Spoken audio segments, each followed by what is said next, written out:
Hello, good evening, and good day, everybody, and welcome back to the Ask Abhijit show. This is episode 377. I hope you're all doing great. Let us see, before we get into the questions, not what, but who all is there on the live stream. I can see Linus, Sylvester Stallone Limited, Yash AGN, Hensi Penguin, hello, Imperial Bharat, Rohan Bidi, happy Sunday, Rekha Humbleji, Jai Shri Ram, ma'am. Geopolitical Dubai is here from Indore, always good to see you, sir. Indian Ology is Abhishek Shukla from Kanpur, good to have you, sir, good to have you, Abhishek. Pratardana, namaste, sir, namaste indeed. Rishabh Chaudhary, Freaky Nikki, Niket Singh, Ameyatul Pule, Lippy the Lion, Apurva Anupama. Arindam Roy, good evening, sir. Good evening. Good to see you as well. Who else do we have? Ayush Singh, Pranam Sarji, Pranam. Sandeep Sanyal it's the first time he's catching me live from the start. Woohoo! Good to have you, sir. Good to have you. Thank you. Yashraj is here. Safed Bhoot is also here. Am I going to watch toxic movie releases? Are they going to release a bunch of toxic movies? I'm not aware of that, but okay. Okay. Who else? Yashraj once again. Sandeep Sanyal. Extremist Valar Morgulis. I suppose it's Valar Dohairis in response to that. Right. Kahan is here from Saket, Delhi. Good to see you, Kahan. Lippy the Lion once again. GK87, Namaste. Imperial Bharat is also here. Subit is here from Jaipur. Good to have you. Vikram Darji, good evening, sir. Somi is here from Jaipur. Yes. Harsh Negi, hello, AC. Hello, Harsh Negi. Agaman B. May Vapas Aunga. Great movie just finished. Outstanding. Yashraj is here from Copenhagen. Good evening, I suppose. Copenhagen, yes. Abhinav is here. Happy Ghevar season to you as well. Dugu Drawing and T Poem. Hello. Harsh Negi, greetings of the day. Yes. Mahek Kata is here from Ethiopia. Well, good evening to you. I suppose Addis Ababa. I suppose so. Karan Nalawat, Jai Shri Ramji. Ankit is here from England, who has been a viewer since 2020. Well, good to have you, sir. Good to have you. Thank you so much for having been a viewer for such a long time. Anuradha Kumari, good evening, ma'am. Rajat Verma, hello, gentlemen. Somalia Paul is here from West Bengal. Good to have you, Somalia. Good to have you. Gurudatta Marathe, hello, Sarji. Sergeant Skyland, good to see you. Manisha Cardoso, namaste, ma'am. Namaste. Noob Chess Life is also here. Vitric Martinez, ¿cómo estás? Soy bien. Gracias. Vito Dijak, sup man, sup indeed. Pavan Rocks is here from Pune. Good evening. Somi says, have you watched Dirty Harry? Do I feel lucky now? Do I? Yes, of course. Yes. I like Clint Eastwood movies. Great actor, great director as well. DVR Shrikant is here. Shrikant Dulipala. Good evening. Amisha Mishra is here. Good evening, ma'am. Good evening. Good to see you. Karan Nalawat once again. Dizers 921. Hello, sir. Vitrik Martinez once again. And so many other people. Who else do we have? Abhinav, Sumit, Gosain, Imperial Bharat, Yuvraj, Singh Shekhawat. Good evening. And everyone else. I will not be able to greet you all individually. Catchy Merch is here. Situ 3363. Abhinav Bagalkot is here. Ask Q India is Shreyas here from Jalgaon. Bibek Chakraborty is here from Kolkata. And so many other people. DVR Shrikant is here. Abhishek Srivastava is here from Planet Earth. Reddy is here. Sanju Ganshani is here from Cote d'Ivoire in Afrique. Saint Crocodile is also here. All right. Okay, let's take some questions. Shall we take some questions? Let us take some questions. Okay. Let's go to the beginning of the questions. What do we have? Hensi Penguin says, allegedly Pakistani army wants Iran to join their pact with Saudi Arabia and Turkey. Are they geopolitically blind, or do they think so of Iran? That's a great question. So we have this emerging situation, right? The Islamic NATO. Pakistan, Saudi Arabia, Turkey, they have signed this pact. And the text of the pact has never been released, but we know that it has a mutual self-defense clause. An attack on one of these three will be regarded as an attack on all three: Saudi Arabia, Pakistan, and Turkey, right? And there is a parallel development that's happening. An Islamic naval alliance has been formed, in which you have a whole bunch of, I think, 14 founding members, which includes Bangladesh, which includes Egypt and many other countries. Okay, and this is headquartered out of Saudi Arabia. A Saudi admiral is in charge of this alliance. So Bangladesh, Egypt, etc. are already founding members of this alliance. But the core Islamic NATO is the triumvirate: Pakistan, Turkey, and Saudi Arabia. Now, allegedly, the Pakistanis want Iran to join this pact. Okay, this mutual self-defense pact, this Islamic NATO, and apparently Iran confirmed this. Let's quickly Google this. Has Iran confirmed the Pakistani offer? Has the government of Iran confirmed that Pakistan wants them to join the mutual self-defense agreement with Turkey and Saudi Arabia? Let's see. Yes, an official from Iran's parliament stated that Tehran received an invitation to join the Mecca Joint Defense Agreement signed by Saudi Arabia, Turkey, and Pakistan, and that the offer is under review. However, none of the three founding member governments have publicly confirmed issuing the invitation. So Mehdi Rahimi, head of the Khaneh Millat, the Iranian parliament's news agency, reported that Iran was invited to join the pact and that it's being evaluated, and so on and so forth. Okay, so that's an interesting development, interesting piece of news. Yeah. So Iran's government, or their official news agency or whatever it is, says that they have received this offer and they're evaluating it. Now let's assume that Pakistan has actually issued this offer to Iran.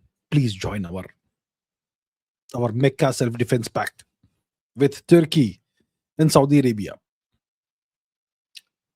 Why would they do that? A lot of analysts claim that this is an anti-Iran agreement, that Saudi Arabia and Turkey are adversaries of Iran. I mean, Turkey is a member of NATO.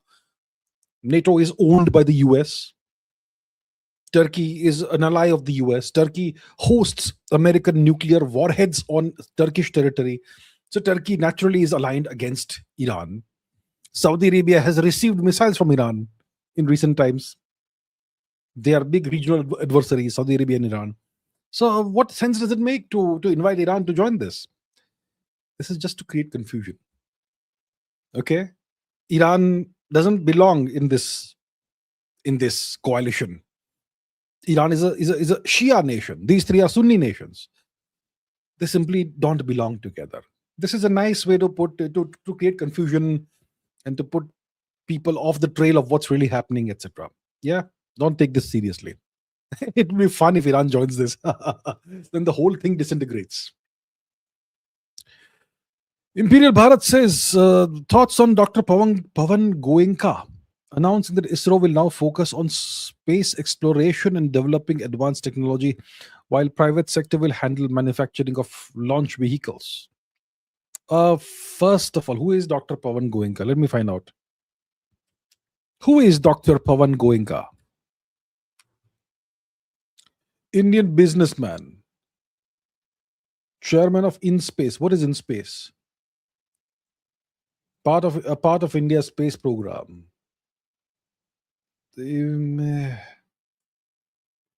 InSpace. What is InSpace?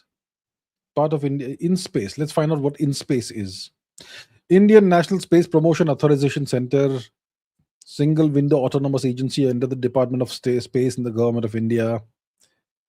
So it's some kind of an organization, bureaucratic organization or decision-making organization. I'm not sure what it is.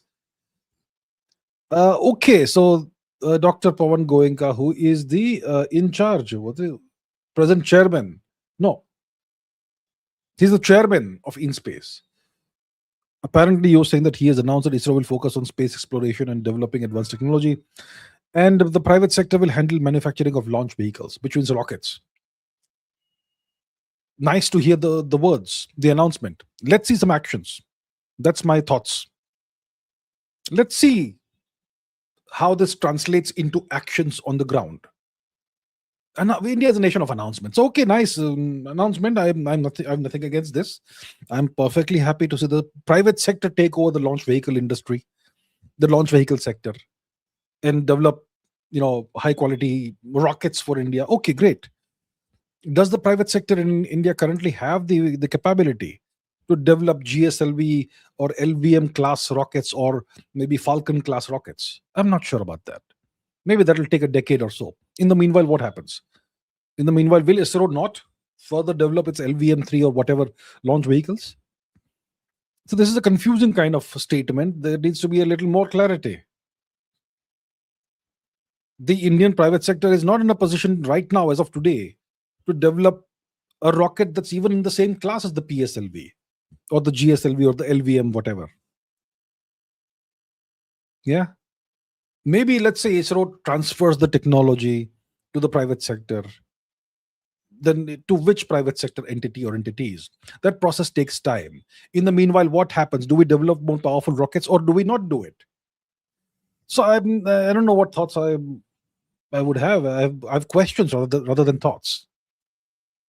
On paper, it sounds like a good plan, but then we need the private sector to quickly hit the ground running and take the mission forward. Yeah, so yeah, more questions than thoughts right now. Okay, let's take some more questions. Indianology says, how will someone 50 years in the future see our time? Do we have important enough events to be remembered like World War One or World War Two? I don't want to have important enough events to be remembered like World War One or World War Two. I don't care if this period of time is not seen as important. We don't want world wars. The next world war is going to be it's going to make uh, World War Two look like a football match. Yeah, so we don't need that. But how will the future, how will someone 50 years down the line, how will someone in 2100, let's say, look back upon the 2020s, 2030s? I think this will be looked upon retrospectively as a period of great change, when the world genuinely really got transformed because of a multiplicity of factors like technology, because of the geopolitical realignment, because of the emergence of China, because of the emergence of the China Russia uh, alliance, quasi alliance, because of the relative decline of American hard power, because of the bifurcation that's ongoing of the world order. All those things are going to be studied by future historians, if future historians exist, which we hope they will. Okay. Rishabh Chaudhary says India's EVMs made by public sector units ESIL and Bell are exported to some countries. Do repeated claims that EVMs can be hacked hurt their credibility and export potential? No. No, of course not. These claims are made to mislead the Indian public. When I am another nation, I am buying this product, I'm going to test it thoroughly before I buy it, right? I'm not going to buy a black box. I'm going to have my engineers, my technicians, my experts evaluate the whole thing, the whole EVM technology that's offered by India. I'm going to have them evaluate it. I'm going to have them ensure and certify to me that this cannot be hacked. And if my engineers and my technicians tell me that this is something that can be hacked, I will not purchase it. In that case, India won't be able to export it. So if India is exporting it, it means it's a good product. That's all I'll have to say about this. Freaky Nikki says, good evening to you. What are your thoughts on the idea that consciousness exists because the universe wants to experience and understand itself through us? Well, what are my thoughts about this? My thought about this idea is that this is a philosophical idea. It's not a scientific idea. And there's nothing wrong with it being a philosophical idea. Philosophy is a valid discipline. It's a valid avenue of inquiry into existence, into what existence means. So I'd say this is a philosophical idea, not a scientific idea, right? It's also not exactly a philosophical idea. It's a combination of philosophy and spirituality. Yeah, it's kind of undefined. What are my thoughts? My thoughts is that it's a valid idea. Yeah, can we prove it? Can we disprove it? We can't do any of these things. So it's an idea. Okay, yeah, and many people have this belief They hold on to the belief. They believe that the universe itself is somehow conscious. It wants to experience itself, and it does that through us. All right, it's a nice thing to believe. Yeah. But this idea cannot be proven or disproven, which means it is not scientific, which doesn't mean it's a bad idea or it's a bad thing. That's my thoughts. Amayatul Poulet says, bonsoir. Est-ce que le pays du Balochistan a déjà été formé en déclarant son indépendance? Sinon, quelle en est la probabilité? Ce sera quelque chose de bon ou de mauvais pour l'Inde? So Amaya is asking, has the country of Balochistan already been formed because it has declared its independence? Otherwise, what's the possibility of the formation of this independent nation of Balochistan? And will this be a good thing or a bad thing for India? That's what Amaya is asking. The nation, the independent nation of Balochistan, has not been formed. It may various people who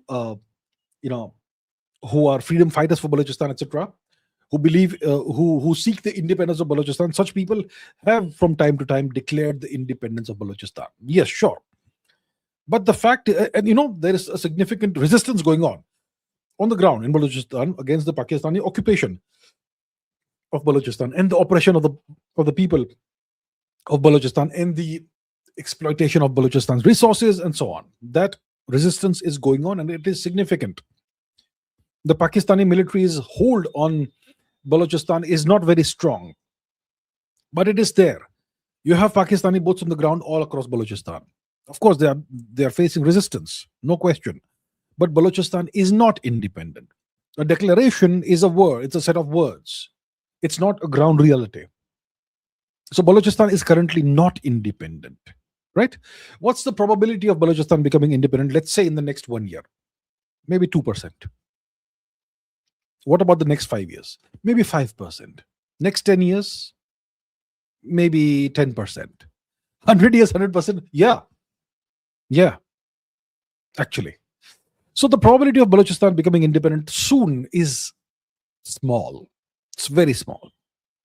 Now the question is, and why is the probability of Balochistan becoming independent soon? Why is the probability of that small, in my opinion or in my estimation?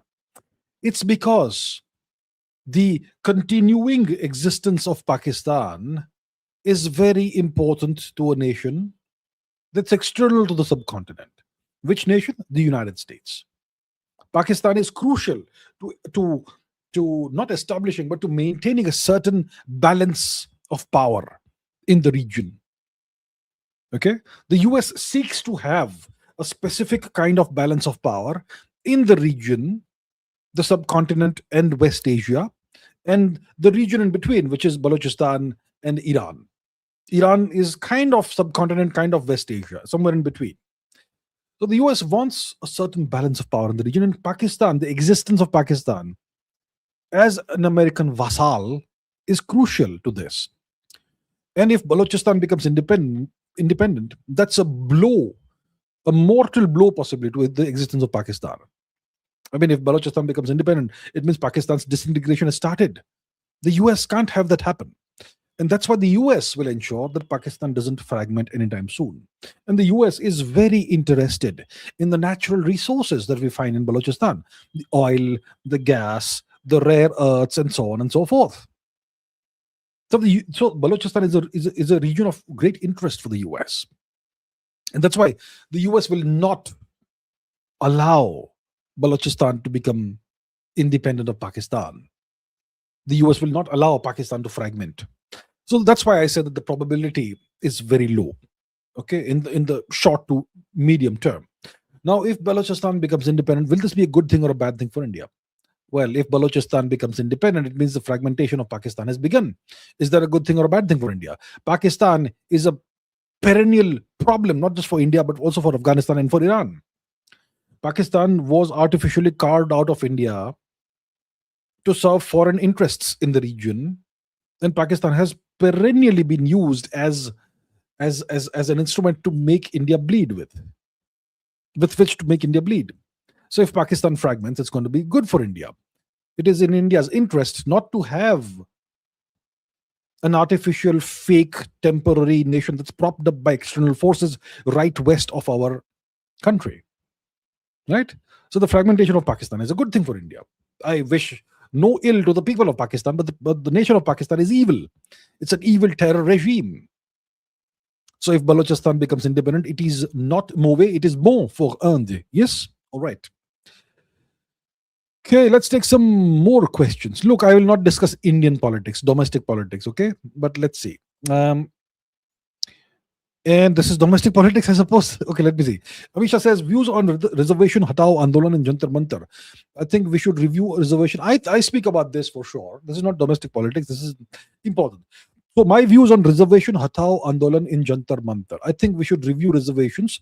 It's high time. India can never be developed. It's if such large reservations are given in every sector. I agree with you. Do I support reservations? I do not support reservations. I support merit. I support merit. The country should recognize, it should respect merit. The argument is that there are all these poor people and economically backward people and allegedly oppressed people all across the length and breadth of India, and they have to be given reservations so that they get an equal footing and so on. Look, let's say hypothetically reservations make sense for a certain amount of time, maybe 20 years, let's say. Then reservations should be given on the basis of a person's economic status, not on the basis of their so-called caste. When you tie it to their so-called caste, you're making it a political matter. And that's how you play politics over reservations. So I am not in favor of reservations. If reservations are to be used as a stopgap measure, they must be used for 20 years, not more than that. If reservations are needed beyond 20 years, it means your leaders have failed, your government has failed in alleviating poverty and removing inequality and all that, whatever politicians keep on promising every day to do. Right? So if you have reservations, if you have different starting points for everybody, if you have special favored status for certain people and non-favored status for other people, then everybody of any substance, any value will leave the country. That will cause brain drain, which we see all the time. So if India wants to develop, if India wants to reach its potential, India has to do away with reservations in a phased manner. Maybe over a period of 10, 20 years, maybe 20 years, right? So I agree that reservations don't make sense. That I would say that merit is what the nation must respect. And I agree that the country will never develop if you have reservations everywhere. So that's my views on this. I don't know what this reservation Hatao Andolan is. Is it a new movement? Who are the leaders of this movement? I have no idea about that, so I will not comment about that particular thing, if there is a new movement or whatever. But my views on reservations are very clear, and I've said this on multiple occasions. Yes, all right. Let's see. Okay, Anuradha Kumari says, I got 40,000 rank out of 2.5 million in NEET. There are 60,000 seats there, but 60% reserved, so I did not get admission. How to deal with my parents' disappointment? Your parents, if they're disappointed, they should be disappointed with the system, not with you. Not with you. 2.5 million people, and you are definitely in the top 5% or something. I mean, what more can a person do? Right? If you 40,000 multiply by 10, that's 400,000. Yeah, you're definitely in the top 5%. If you still did not get the seat, how is it your fault?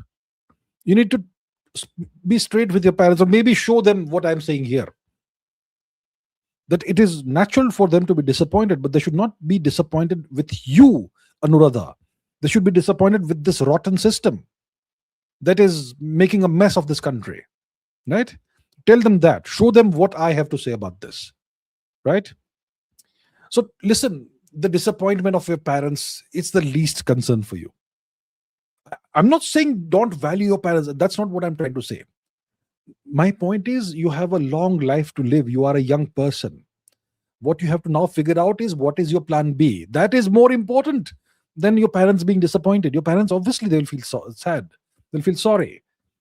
And I'm not saying don't value your parents. Your parents are who the two persons who did everything for you to bring you wherever you are. No question about that. I'm not saying they should not value them. My point is, you have bigger things to worry about. What are you going to do next? NEET, you did not get admission. All right. So what's your plan B? What's your plan C? That's what you should be focusing on. If your parents are disappointed, tell them that you should not be disappointed with me. I did my best. I came in the top 5%. The system failed me. Be disappointed with the system, but now let's move on. Enough of looking at the past and what could have happened in the past and what could have gone better. Forget about that. Here is where we are today. And now the question is, what do I do going forward? And that's something you and your parents should perhaps get together and brainstorm and decide and chalk out plan B, plan C, unless you've already done that. That's what I would say. I don't think there's anything to be disappointed about. You tried your best and you did well. All right, so all the best. Do well. Move on. Please move on quickly. Okay.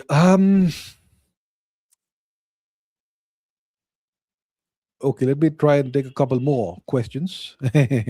Om Bekerikar says, Bangladesh is thinking of joining the Pakistan, Saudi, Turkey treaty. What should India do if they join? What should India do if they join? There's nothing India can do about it. Look, Bangladesh is an independent sovereign nation, and they have the right to join any treaty, any alliance, any pact that they want. That is their choice. So there's nothing India can do if they join. The question is, what are the implications, the potential implications for India? So look, this pact, this Mecca pact, it's being orchestrated by the US. Okay, no question about that. So the US is creating an alliance of Islamic nations that it will lead from behind the scenes. And we know that Bangladesh has a government that essentially is not very legitimate, because the person who actually won the election, the last legitimate election, she was ousted undemocratically, unconstitutionally in a military coup, which I had predicted 9 months before, which was carried out from behind the scenes by Uncle Sam. So Bangladesh is an instrument of the US. So is Pakistan. So you have Bangladesh on one side, you have Pakistan on the other side. In between, you have India. That's the old map, East and West Pakistan. And in between, there is India. That is what is being reconstructed. Now, this Islamic NATO, today, it's a joke. What can they do today? Nothing. Can Saudi Arabia fight India? No, they can't. Can Turkey, all the way in the Mediterranean, fight India? No, they can't. But Saudi Arabia can fund Pakistan, and Pakistan can use that money to purchase Turkish weapons and whatnot. That's one way of harming India, by propping up Pakistan, making Pakistan more powerful. The second thing is that today this pact may sound like a joke, but in 5 years, 10 years, it may become a really genuinely dangerous military alliance, because it takes 5-10 years to operationalize a military alliance. You have to create interoperability of the militaries, you have to create joint commands and all that. You have to have joint exercises so that you become familiar with each other's style of functioning and so on. And that's when an alliance becomes genuinely dangerous. So today it's kind of laughable today perhaps, but in 5 years, 10 years, it may no longer be a joke. So what should India do? I have been saying exactly what India should do even before the Islamic NATO existed. Militarize. Own the Indian Ocean. India's slogan since times immemorial is that the Indian Ocean is our strategic backyard. And these slogans are going to make you it your strategic backyard. No. You have to churn out ships like samosas, warships, submarines, distributed lethality. Fill the Indian Ocean with a visible Indian presence, a never-ending Indian presence, armed to the teeth. Yeah, that's one thing India should do. The other thing is invest in large numbers of missiles and drones and other things. If you have a shortfall of fighter planes, okay, offset that by investing in tremendous numbers of drones and missiles. You do that, nobody's gonna dare to look you in the eye. Even an alliance of 20 Islamic nations will not dare to look you in the eye. That's what India needs to do. And quickly. Right, okay. Um, Ayush says, how exactly the new US Islamic US Islamic NATO is going to harm India's interests? How serious of a threat this could become in the future, according to your opinion? I kind of answered that just now. It's not a threat right now. Long term, if India stays asleep like it sometimes does, it could become a major threat for India. These nations could become interoperable, their militaries could become interoperable, their navies could become interoperable, and they could turn the Indian Ocean region into their strategic backyard while India sleeps. If India sleeps, I'm not saying India will. My point is, if India is not careful, if India doesn't act quickly, then the Indian Ocean will become the Islamic NATO Ocean, potentially. Right? And these nations could all coordinate: East Pakistan with West Pakistan, with the Maldives, with um, Sudan, Somalia, God knows who. Right now, Sudan is not part of it. Somalia is not part of it. But Saudi Arabia, Turkey, Egypt will join. Right now, Egypt is playing hard to get. Not forever. So all these nations will come together. The US may even try and bring in other nations into this from perhaps east of India, potentially. Who knows? I'm not naming anyone, but my point is the US can make it happen. So India has to take this very seriously, very, very seriously. Yes. All right. Okay. Um. Okay. I'm not discussing domestic politics. I will not. I am not discussing domestic politics. What else? What else? What else? Before I get into the super chats, let me see if there's any other regular chats that I can pick up before I get into that. Let me see. Anabil Sarkar says how to deal with brain fog. Change your diet. Brain fog happens when you have a carb heavy diet, carbohydrate heavy diet. It depends. I'm not saying it's only one factor. There's plenty of factors that can cause brain fog. But if you cut down carbohydrates, that could perhaps solve the problem. If you have a carb heavy diet, otherwise go for a run every morning, 15 minutes, 20 minutes, lift some weights. Typically, it's physical activity that gets rid of brain fog, and a change in diet. Right? That's what you could do. And if it still doesn't go away, then maybe you should consult a physician. See, this is a medical issue mostly. So don't take what I am saying as medical advice. I am giving you, don't take what I'm saying as medical advice. But typically, diet changes in diet can deal with the issue. And more physical activity, lifting weights. I'm not saying start lifting 200 kilos deadlifting. I'm not saying that. Start very slow, very gradually. Start light, but do some of that. Maybe that will fix the issue. If it still doesn't change, then please see a doctor. Yes. All the best, sir. Do well. Get well. Okay. SKP Krutrim says someone asked me about Bhavishya Malika. The Bhavishya Malika is a text that was composed more than 500 or 600 years ago in Kalinga, right? Was it composed? Which king was it? I can't remember which king it was. We can Google it, of course. But it is a book that makes predictions about the future. And it says the Kali Yuga will end rather quickly, like about 5,000 years after it started. And it could apparently end in the 2030s, the Kali Yuga, after a cataclysmic war of some kind. And India will have to be in a war, that sort of thing. So there's going to be an alliance of nations that will emerge against India, and they will attack India. And India will eventually, after a few months, say, okay, let us now fight. That sort of thing, that's kind of what I've heard about it. Now, what are my thoughts about this? I have no thoughts about this. Maybe it's true. I don't know. We'll see about that. Yeah, 2030s are not far away. The world seems to be going in the direction. Yeah, climate change and whatever else. We'll see. Okay.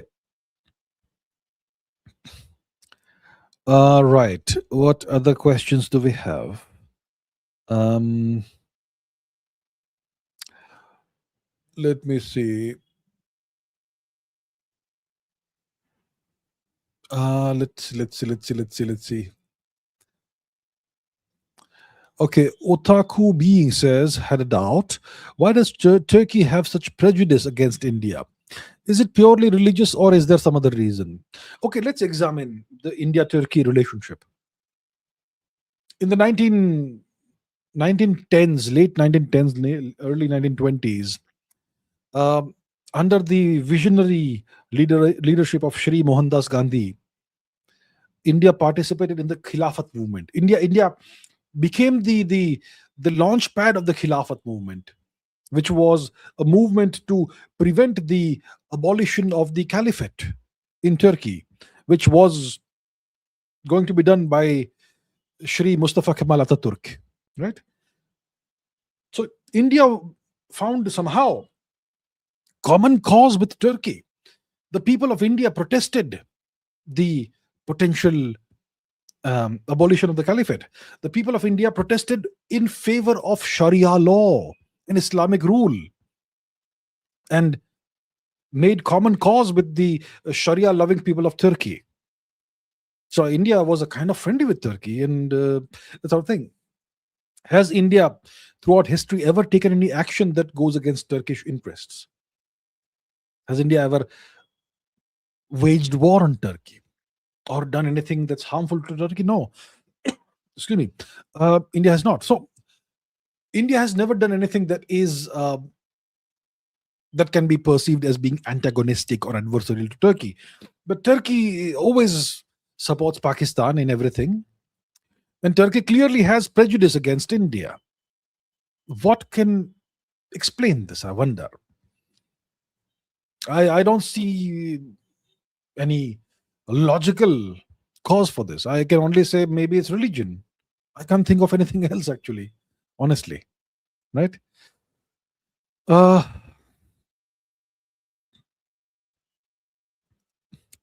Anuradha Kumari says, I feel like pursuing game development, but my parents want me to try again for NEET, which I don't want to do anymore.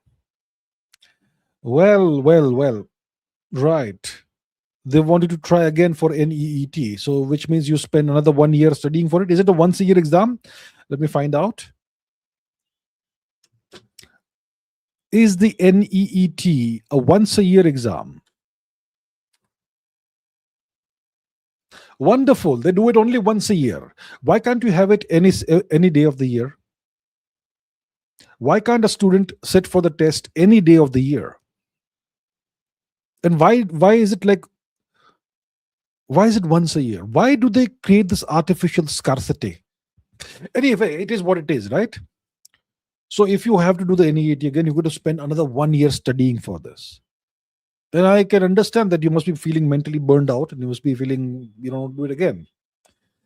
And you want to try game development. Look, if that's what you want, you have to find a way to pursue your parents. And how do you pursue your parents? Not by saying that, what, I feel like doing this. No, you have to give them real reasons why it will be a good idea for you. Are you good at this? Are you good at game development? Are you good at programming? Are you good at graphics? If you are, then the question arises, can you learn it quickly? And if you learn it quickly, is there a good viable career for you in this? If you can come up with the facts and figures and then give your parents a very well structured argument, maybe it will make sense to them. Otherwise they will say, nay beta, go back and study for NEET. So if you want something in life, you have to go after it. You have to make it a strong, logical, persuasive case. And of course your parents only want what is best for you in their own way. So right, do that, please. Find out whether this is a genuinely viable career option for you. Find the facts and figures and data and statistics and then give it to your parents. And if it makes sense, then they probably will agree, hopefully. Yeah. All right. All the best. I hope you get what you want. Okay. Um Okay, Nakul says, who is the greatest MMA fighter? The greatest MMA fighter. Look, that's a little controversial. Some people would say it is GSP Georges St. Pierre. Some would say it is Fedor Emelianenko. Some would say it is John John, John Jones. Some would say it is Khabib. Well, Khabib did not lose a single fight ever. And Khabib has the distinction of having never shed a single drop of blood in the octagon. So, maybe Khabib, maybe Fedor. The thing about Fedor is that he still fighting? Is he still active? He's in his 40s now. And when you fight on into your 40s, you're going to lose a bunch of matches. So that messes up your record, right? When Fedor was in his prime, I doubt if he ever lost to anyone. But I would still say Fedor is one of the greatest of all time. Fedor Emelianenko. John Jones, one of the greatest. Georges St. Pierre, one of the greatest. But who is the one greatest of all time? Hard to say. Perhaps Khabib, perhaps Fedor, perhaps GSP, perhaps John Jones. Maybe it's Chael Sonnen. I don't know. Okay. Okay, let's get going with some of the super chats. All right. Piyush Sinha says, I'm not able to ask you a particular question here. Why YouTube is not allowing this? No foul language in that question. It's still not allowing me to ask. Can I email the question? You can email it, but I will warn you that I get a tremendous number of emails every day. And I may not perhaps see your question. Okay, I'm just telling you honestly, I get a lot of emails every day, and it's not feasible for me to answer the questions that I get in my emails. So I'll try if possible, because see, if I start answering everyone's emails, I'll do nothing at all. I wish I could. I genuinely wish I could, but it's not practically feasible for me to do that. So what happens is that I see the emails. I can't read them all also. I see them, but I'm not able to answer them. Because if I want to answer, I cannot send a one-line answer, I saw your mail. I have to give a proper logical response. That will take at least 5 minutes of my time. If I do 20 such emails in a day, that's 100 minutes. That's 2 hours gone. So it's not possible. You may email it to me, but you may not get a response. I'm just being completely honest with you. I don't know why you're facing this issue. I suppose YouTube has certain keywords it won't allow you to, use in your chats and super chats. It's property of the platform. And yeah, it's just what it is. I'm sorry that you're facing this problem, sir. Very sorry. And the second question by Piyush. What's your take about the recent Israel and Turkey conflict in Syria? If Washington will not allow Turkey to go against Israel, then why did Israelis strike first in Syria? Because they know that Washington won't allow Turkey to go against them. The question you're asking, you're first saying that Washington will not allow Turkey to act against Israel. And then you're asking, why did Israel strike first in Syria? Well, what you're saying here answers that Washington will not allow Turkey to act against Israel. That's why Israel did this, because they know that Washington won't allow Turkey to hit back at them. Now, Syria, my question is, what business does Turkey have in Syria? Let's look at the map. Okay. I mean, Turkey should mind its own business and stay within Turkey, right? But no. They have to get involved everywhere. See, Turkey has a significant border with Syria, right? As we can see here. And Syria was the hotbed of ISIS for quite some time. And ISIS and Turkey allegedly have been hand in glove, right? So Turkey has, you could say, some presence, okay, to some extent in Syria. It's been known. And also to some extent in Iraq via Syria. You see this portion of Iraq? If you look here, it is Iraq. If you look here, it's Turkey. So there's a small border and so on. The point is, Israel also has, you could say, a shared border with Syria. and Israel is under the permanent protection of Washington, and Turkey is an ally of Washington in a certain way or in its own way. So why did Israel strike in Syria? Because Israel can do what they want, and they know that Turkey won't be allowed by the US to act militarily against Israel. So what's my take on the recent Israel-Turkey conflict in Syria? There is no Israel-Turkey conflict in Syria. They have opposing interests. Turkey would like to take over Syria. That's what Turkey would like. Take over as in exploit all the resources out of Syria. Syria has oil. Syria has nice resources that Turkey would love to have, right? And they were, you could say, benefiting from that when ISIS was ruling parts of Syria. And when you had the Syrian civil war, Turkey was enjoying that. Now you have a former terrorist who is the president allegedly of Syria, who has met with Donald Trump a couple of times at least, right? So now Syria is stable under US protection, and Israel has its own interests, so they will do whatever they want. So Turkey and Israel are natural adversaries, but both are Washington's allies, and Israel is the special one, not Turkey. So Israel it gets favors from Washington that Turkey can't get. So that's the situation overall. What's my take on this conflict? My take on the conflict is that everyone has interests, but Israel's interests always take priority. Piyush says, James England Baba prediction. I think India should start selling weapons and participate in ending Iran's nuclear program, because they just threatened to strike Europe. Just a matter of time when they will strike you and others. So Iran made a statement that I'll tell you what happened. Europe, many of the European nations are members of NATO. NATO is owned by the US, and the US is in a war against Iran, which it has failed at, but it is still kind of a hot war to some extent. Ukraine is much more of a hot war than Iran, but whatever. So Iran is saying that, look, if the European nations help the US and Israel in the war against Iran, then Iran will reserve the right to strike at those countries. For example, if they're manufacturing drones or weapons and then sending those to the US or Israel for use against Iran, then Iran will strike at those factories and so on. That's what Iran has said. I would say that this is a problem for Europe, and it's an issue between Iran and Europe. It has absolutely nothing to do with India. Yeah. India should stay out of this matter completely.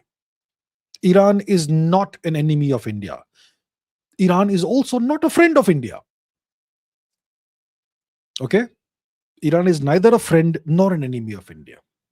So India should stay out of this matter entirely. This is not India's war. We didn't start the war. We're going to stay out of the war. Why should we participate in ending Iran's nuclear program?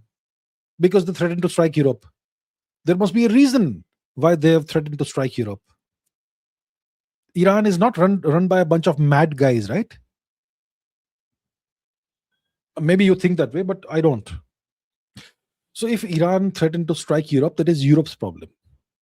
When Pakistan strikes India, does Europe come and stop Pakistan? No, they don't. So this doesn't concern India. It's not a matter of time before Iran strikes India. Iran is not going to strike India. Iran is not a bunch of crazy people. Iran is not going to strike India. Why would Iran strike India? And if Iran does that, I promise you, India can handle itself. Okay?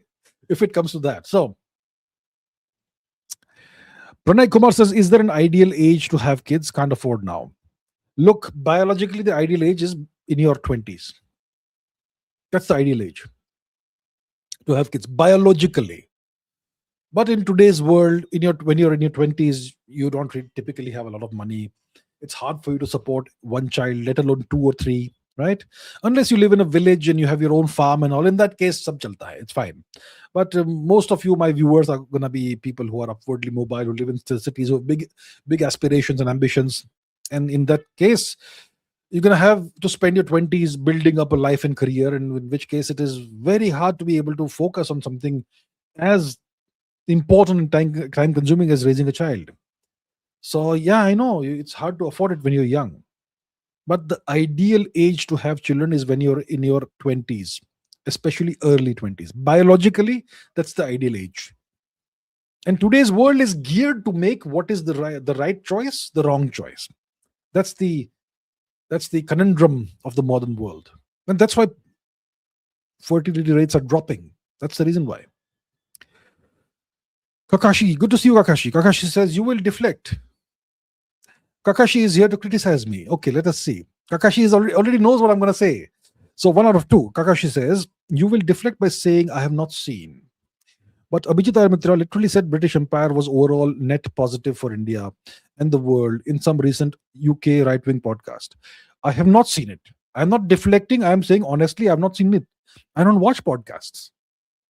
I sometimes host podcasts. I very often go and appear on podcasts as a guest. But I do not watch podcasts. I do not have the time to watch podcasts. Before 2020, I used to watch the Joe Rogan Experience and other podcasts. After 2020, I have not really had the time to watch podcasts, so I have not seen this. But let's assume what you're saying is correct. That Abhijit Iyer Mitra said that the British Empire was all overall a net positive for India and the world. Okay, let's say he said that. I won't hear you calling them anti-nationals like you did to others for posting one Rafa post on Instagram. Our so-called right-wing are so pro-West in all aspects. What would you like me to say about this? In case Abhijit R. Mitra has said that the British Empire was a net positive for India and the world, I will very strongly disagree with him. I will very strongly disagree with him. I will not put a label on him that he is this or that. But I will very strongly disagree with him. Of course I will. Right? Our so-called right wing are so pro-West in all aspects. I don't know about that. Once again, I will not pass a blanket judgment on everyone who are right wing. I'm not even sure what right wing means in India. In India, the right wing is very centrist. Okay, there's no real right in India. Um, anyway, so in case he has said this, I very strongly disagree with what he has said. In case he has said this, but I've genuinely and honestly not watched it. I don't watch podcasts. All right. Okay.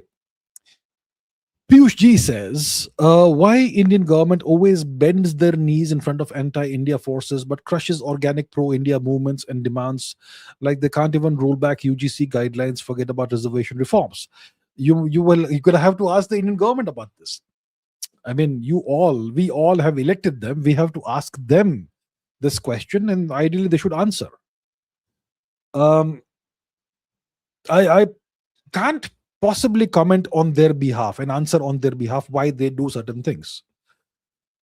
So when you have the cockroach Janata Party protest and all, which clearly is an astroturfed protest, it's a fake protest, not an organic protest. It's a project protest that started as a genuine, legitimate demand of the students. It was then hijacked by other forces, and those other forces were given the privilege of meeting the minister and all that. Why did the government of India do that? What was the need for that? You have to ask them. I can't answer the question because I don't have the answer for it. And they crush organic pro-India movements. I'm not sure about that. And demands they can't roll back UGC guidelines. Well, who made the UGC guidelines? Reservation reforms. Look, the government of India doesn't seem to be really interested in education reforms. They've done something called the new education policy, which doesn't solve the problem, any of the real issues, and they're not interested in reforming education. They call the new education policy a reform. That's not a reform. So why does the government of India have this approach? You will have to ask them. I don't have the answers, and I cannot answer on their behalf. I also have the same questions. Okay. Sorry, I can't answer because I don't have the answers. Okay, Kiran More says, next 5 to 10 years, Islamic NATO is going to form to contain India. What can India do to counter this? Build its own Dharmic NATO or build more military capabilities like 10 million missiles, 10 million drones, and 900 submarines. I like those numbers, by the way. I like the numbers you've put out. I would love to have such numbers. Okay. There is no Dharmic NATO. That's possible because there are no Dharmic nations today. India itself is not a Dharmic nation. India's constitution, etc., are they Dharmic? They're not Dharmic. I would perhaps hesitate to say adharmic, but they are not dharmic. Hmm? So India itself is not a dharmic nation. Which other nations follow dharma today? I mean, Thailand, yeah, sure, it's a dharmic nation, more dharmic than India. Thailand. Burma is a mess. Burma has been messed up by outside forces. China is not a dharmic nation, even if they have 200 million uh, people who practice dharma, but still, China is a deeply non-dharmic nation. The Chinese Communist Party is a deeply non-dharmic entity. Japan, still somewhat dharmic, sure. South Korea, gone case now. What else? Indonesia, not really. So there's no alliance of dharmic nations. Sorry, Nepal. Yes, Nepal. Officially, it is now a secular nation, so no longer dharmic, but the population mostly is still dharmic. Bhutan, dharmic, sure. Tibet, finished. So which dharmic nations? What dharmic NATO can we build? We can't. Now, what can India do to counter this Islamic NATO that is being constructed, architected, orchestrated by the United States? What can India do to do this? Do to counter it? So the first principle is India should understand from day one, which is today, India should understand India is alone in this. Don't expect help from outside. Don't expect help from Japan. Don't expect help from France. Don't expect help from Russia. Don't expect help from anybody. Assume that no one's going to come and help you if something goes wrong. That's the first thing India has to understand. Then what should India do? India should build up its military muscle in every possible way. 10 million missiles, 10 million drones. Look, the numbers are great. The thing is that when you are producing drones, drone technology evolves so rapidly. If you invest in 10 million drones, by the time you're done manufacturing 10 million drones, they're obsolete. Okay. So maybe make a few lakh drones, maybe 2 lakhs, 5 lakh drones. And what India should actually invest in is large numbers of factories that can produce drones on demand rapidly. So if the drone technology evolves in 6 months, the factories should now be able to produce quickly the better technology drones. That's what India should invest in. The capacity to manufacture drones and missiles at scale on demand rapidly. That is more important than a certain number of drones and missiles. So yes, India should invest in those capabilities and that capacity to churn out large numbers of drones and missiles at scale. So yeah, several lakh drones. India should have several lakh missiles too. I've been saying this for how many years? 2,000 BrahMos or 5,000 BrahMos is not enough. And how many ballistic missiles do we have? We need to have tens of thousands of those. We should not think of ballistic missiles as only the strategic deterrent, as only the vehicle that carries the strategic deterrent. We should think of ballistic missiles the way Iran thinks of them, as conventional weapons, as delivery vehicles for conventional payloads. So India needs to manufacture ballistic missiles at tremendous scales, and missiles that can take the payload where relevant for India. Let's say at least 5,000 kilometer range, at least. Okay, then you will see what cities come in within the range. India should also invest in genuine ICBMs, 15,000, 20,000 kilometer range. Those are only for strategic use, those are only for non-conventional use. India needs that, yeah. When it comes to the naval strength, India should have at least India should have the ability to deploy on any given day at least 300 assets at sea, whether it is warships, whether it is destroyers or frigates or corvettes, submarines, all of that. India should distribute its lethality.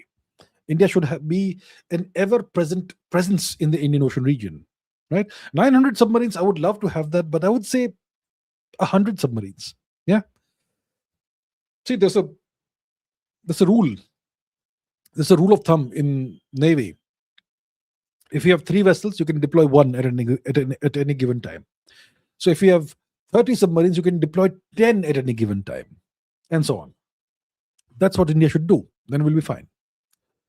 Somalia Paul says, if early Achaemenids, also Medians too, had Sanskrit names and also worshipped Vedic gods, before the later Zoroastrian shift, Greek disrupted it and Parthians came.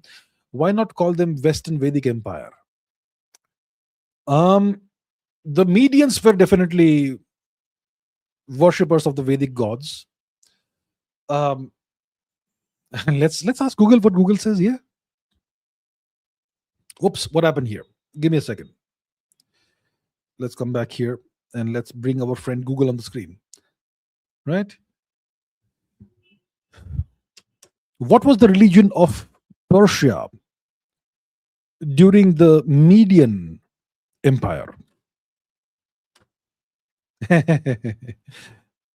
Mazdaism, Indo-Iranian polytheism, rapidly transitioning into Zoroastrianism. Mazda, what nonsense! Indo-Iranian polytheism. What does that mean? Look, I mean, it's self-contradictory. Okay.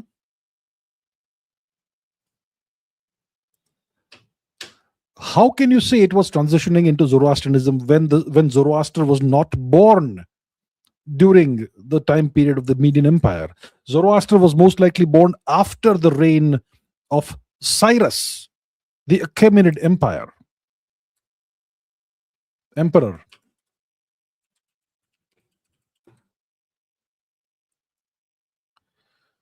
Let's see how it untangles what it goes. You make a valid point.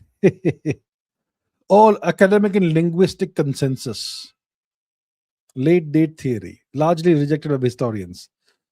Vedic similarity, blah, blah, blah, late date theory, median. Okay, some kind of word slop it's giving me. The point is, before Zoroaster, the Persians were Hindus. There's no other answer to the question. Before Zoroaster, the Persians were Hindus. They practiced the Vedic religion. So why not call the pre-Zoroastrian Persians the Western Vedic Empire? Because historians don't want to say that. As you can see, this AI is trying to tangle itself into knots just to refuse to call the Persians Hindus. Ancient Indo-Iranian polytheism. What is ancient Indo-Iranian polytheism? Tell me. It's Hinduism. It's the Vedic religion.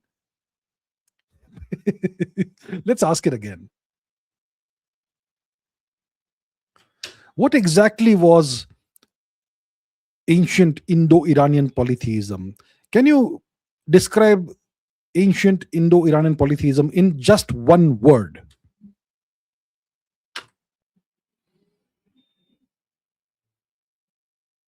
Cosmocentric. Vedism adjacent, pre-Zoroastrian. Mitra, Vritrahan, Agni, Soma, Artha, Ashuras.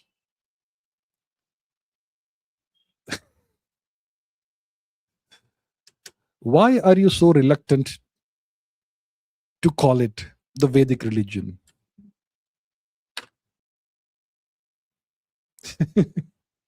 It's inaccurate, the Vedic blah, blah, blah. You see, the biases of the Western historians and academicians are clearly present in the mental programming of this AI. This is Google's AI, Gemini. You see, it is correct to call this. See, look, the Medians were not an empire, okay? It was a kingdom. But you could call it the Western Vedic kingdom. The Western Vedic culture, you could call it. You are right. We should call it that. So we should do it. To hell with these historians and academicians and these AIs. Yeah. Okay. Kakashi says, why was Iran asked to join the Mecca pact? Second, does North Korea have stronger ties with Pakistan or India? Third, if Iran supports Hamas, why do you say that Israel has no right to attack? Okay. Um, First question: why was Iran asked to join the Mecca pact? That's a good question. Look, neither Pakistan nor Turkey nor Saudi Arabia have confirmed officially that they have invited Iran to join the Mecca pact. Okay, firstly, there's that.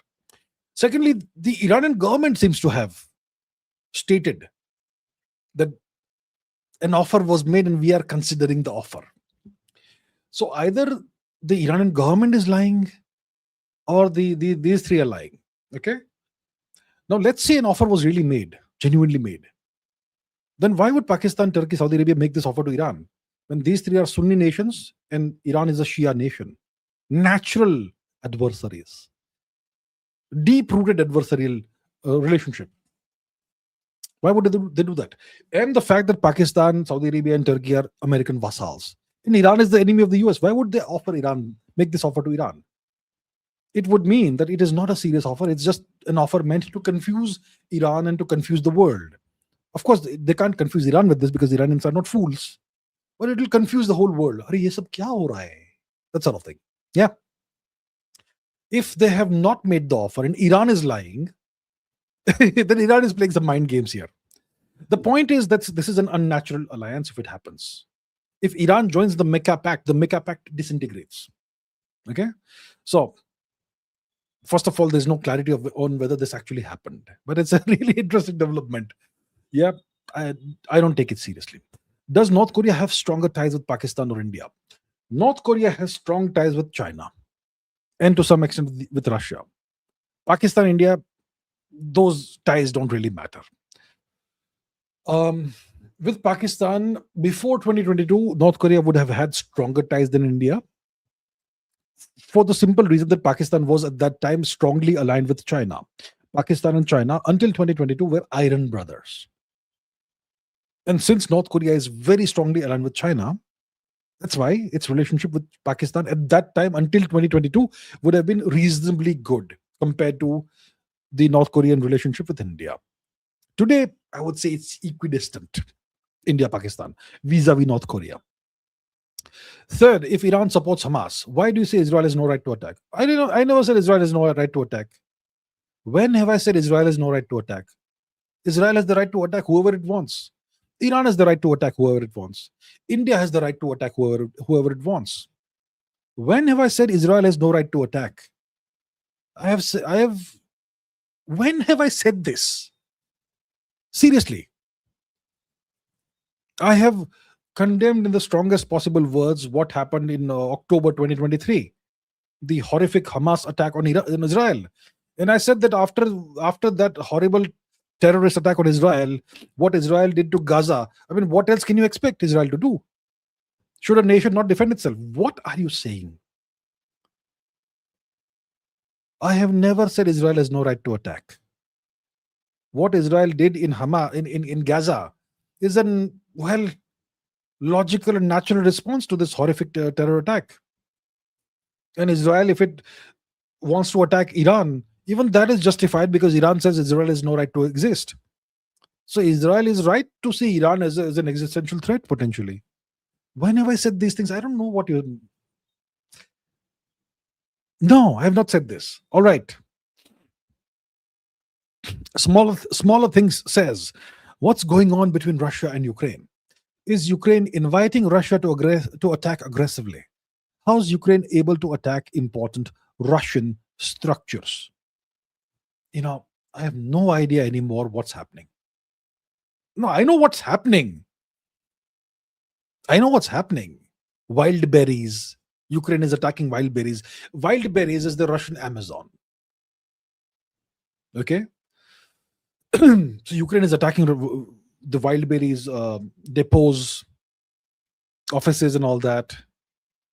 They've destroyed perhaps 90% allegedly of wild berries capacity. They're attacking Russian ports and refineries. And Russia is sitting back and absorbing this damage.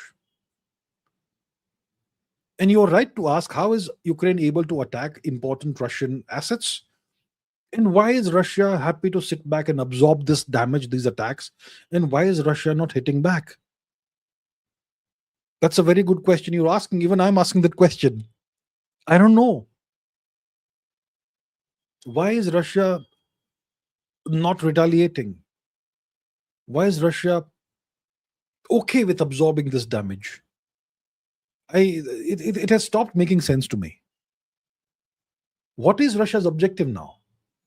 When Russia launched the so-called special military operation, it had very clear objectives: liberate Donbass, liberate the people of Donbass, demilitarize and denazify Ukraine, and get rid of Zelensky, and ensure that Ukraine never becomes not getting rid of Zelensky, but ensure that Ukraine never is in a position to become a member of NATO.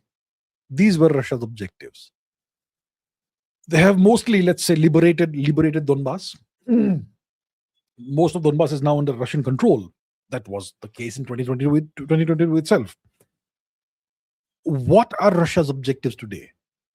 Why are they content with absorbing all this damage? It makes no sense to me. I don't have the answers. Are they waiting for some masterstroke? What exactly are they waiting for? I'm not sure. Really, I don't know. Sergeant Skyland says, US statement on Kashmir, though just verbal statement, does it de-hyphenate India-Pakistan? Did our foreign policy win? Okay. So, the great man himself, Shri Sergio Gore, the great American ambassador to India, he was kind enough to visit Kashmir. He was kind enough to bless the land and soil of Kashmir with his divine presence. And he went to Srinagar. And from the soil of Srinagar, he was magnanimous enough to issue a certificate to India. He said that Kashmir is an important part of India. So I would like to express my deep gratitude to His Divine Highness, Shri Sergio Gore, for so kindly and so magnanimously issuing this certificate to India, that Kashmir is an important part of India. We should all prepare to celebrate. Let us all prepare for a magnificent celebration, because we got a great statement from the US. Yes, a great statement from the US. And the Indian media is celebrating. When we have slapped Asim Munir, we have got this statement from the US which never was given to us before. Yeah, we got a piece of paper, we got a statement. Celebrate. Fools. Fools. Not naming anyone in particular. Yeah. We Indians are such suckers for flattery. Somebody says a couple of nice words, we're like, oh yes, we won. Have you seen the ground reality? POK is still under Pakistani occupation. They are killing the people of POK as we speak. The US has put its full support behind Pakistan against India. Yeah. While Sergio Gore is issuing statements, words, his bosses are doing the exact opposite from Washington, Maryland. They're supporting Pakistan. They're constructing an Islamic NATO. Yeah. And in response to Shri Sergio Gore's statement, Pakistan issued a démarche to the American embassy there.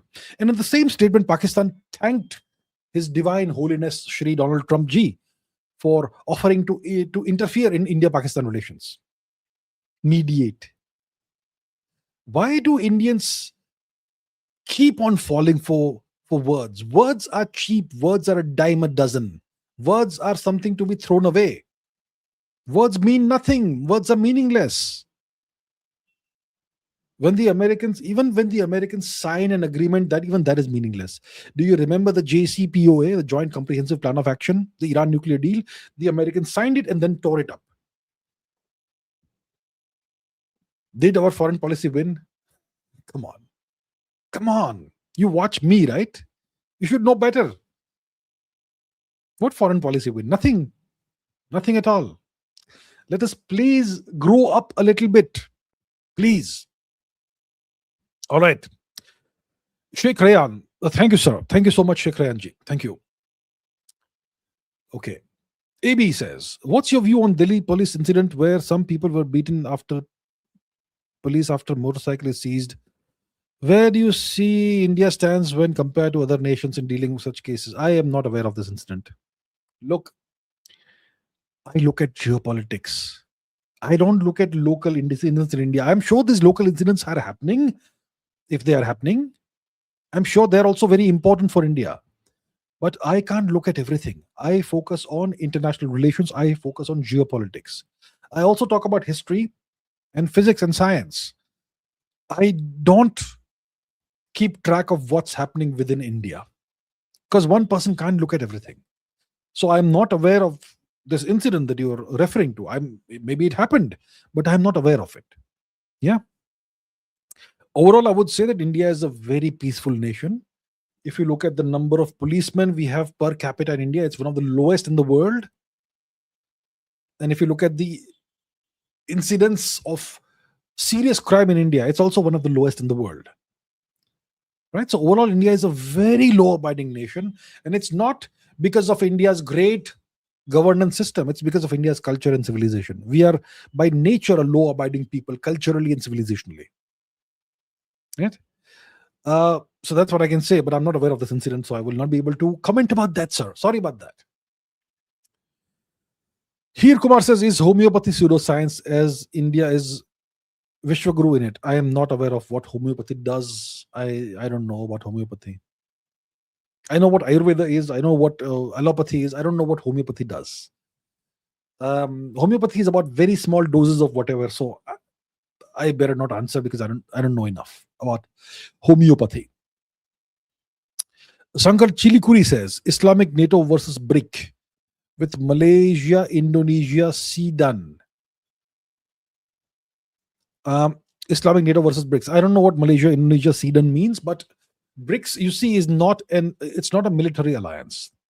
BRICS is an economic coalition. It's not even a treaty alliance. It's a coalition of nations, and the coalition has economic objectives, not military objectives. So there is no basis for comparing the Islamic NATO versus BRICS because the Islamic NATO is a military alliance.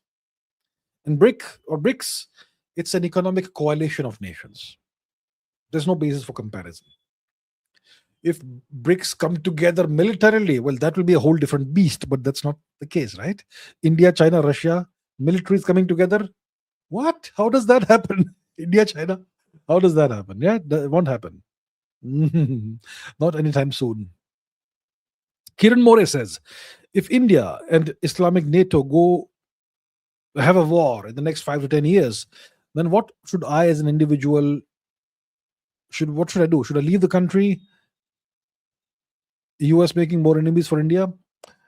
Look, if you're Indian, you're safe in India. India is a gigantic country and India can defend itself. If there's a war between India and the Islamic NATO in the next 5 to 10 years, I am pretty sure India will be in a position to defend itself and more than defend itself and more than take care of its interests. I'm sure the government of India is watching this very carefully and taking the right steps. So I think if there's a war, maybe the safest place to be in the world is India. Yeah. Is the US making more enemies for India? Sure. Why not? Yeah.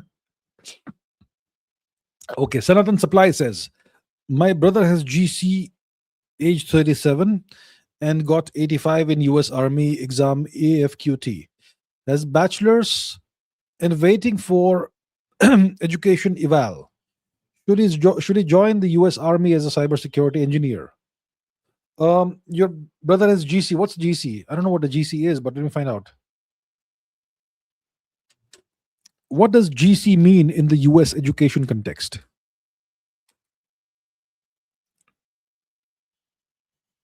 Guidance counselor, school counselor, Google Classroom. Okay, maybe guidance counselor. Your brother is 37 years old. Okay, what is AFQT? AFQT. Armed Forces Qualification Text. So he got 85. What's a good score? 50 or higher. Well, your brother got 85. Well, It's a walk-in for him. Cybersecurity engineering, bachelor's and waiting for education eval. Look, if it makes sense, if that's what he wants, he should join. His choice, entirely his choice. If it's a good fit for him, if that's what he wants, he should join. Yeah, he seems to have got a very good score in the AFQT. Yeah, all the best to your brother. Yeah. Okay, Kakashi says, why is there no Islamic NATO equivalent against China? China is too huge economically, too powerful overall. Nobody wants to tangle with China in these using these proxy methodologies, proxy methods.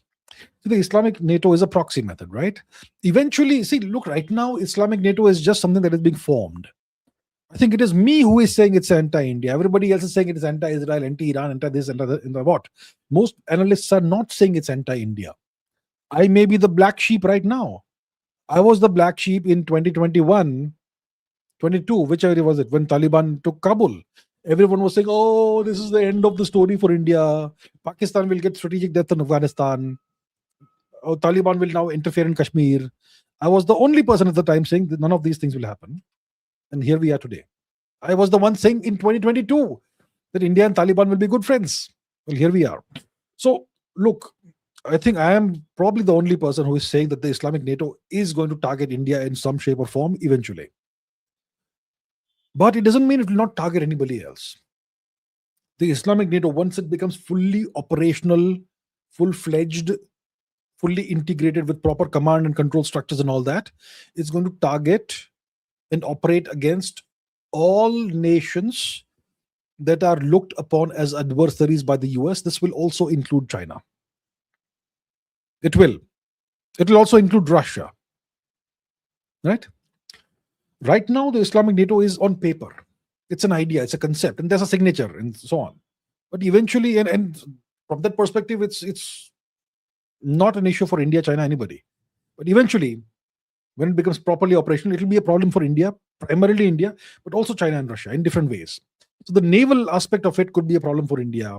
The funding of Pakistan could be a problem for India. But there will be ways of using it against China and Russia also, or in Chinese and Russian interests. Right? So the Islamic NATO is a multi-faceted thing. It's going to have multiple uses. It's like a Swiss Army knife. Not one use, multiple uses. Dheeraj Kamath says, reportedly, Iran was invited to Islamic NATO. How is that explicable using your geopolitical theory? And does it imply religious brotherhood overrides geopolitical calculi, which you disagree with? Okay. How is this explicable? See, if a news report emerges, you have to be very careful in deciding whether to believe it or not. Like I explained a while ago, neither Pakistan nor Turkey nor Saudi Arabia have confirmed that they have offered, that they have made an offer to Iran. Please join our thing. None of them have confirmed this. The news has come from Iran. Who said it? Let's revisit this. Has Iran confirmed that it was offered membership of the Mecca pact? Has Iran's government officially confirmed Mecca pact? Okay. Well. Iran's government has not officially confirmed. The source is Mahdi Rahimi, head of the Iranian parliament's Khaneh Millat news agency. Okay, so neither Iran's foreign ministry nor senior national security leadership has officially confirmed this statement. Saudi Arabia, Pakistan, and Turkey have also not publicly stated that they extended an invitation to Tehran. Higher level Iranian figures like Abbas Araghchi have offered cautious commentary without confirming any membership bid.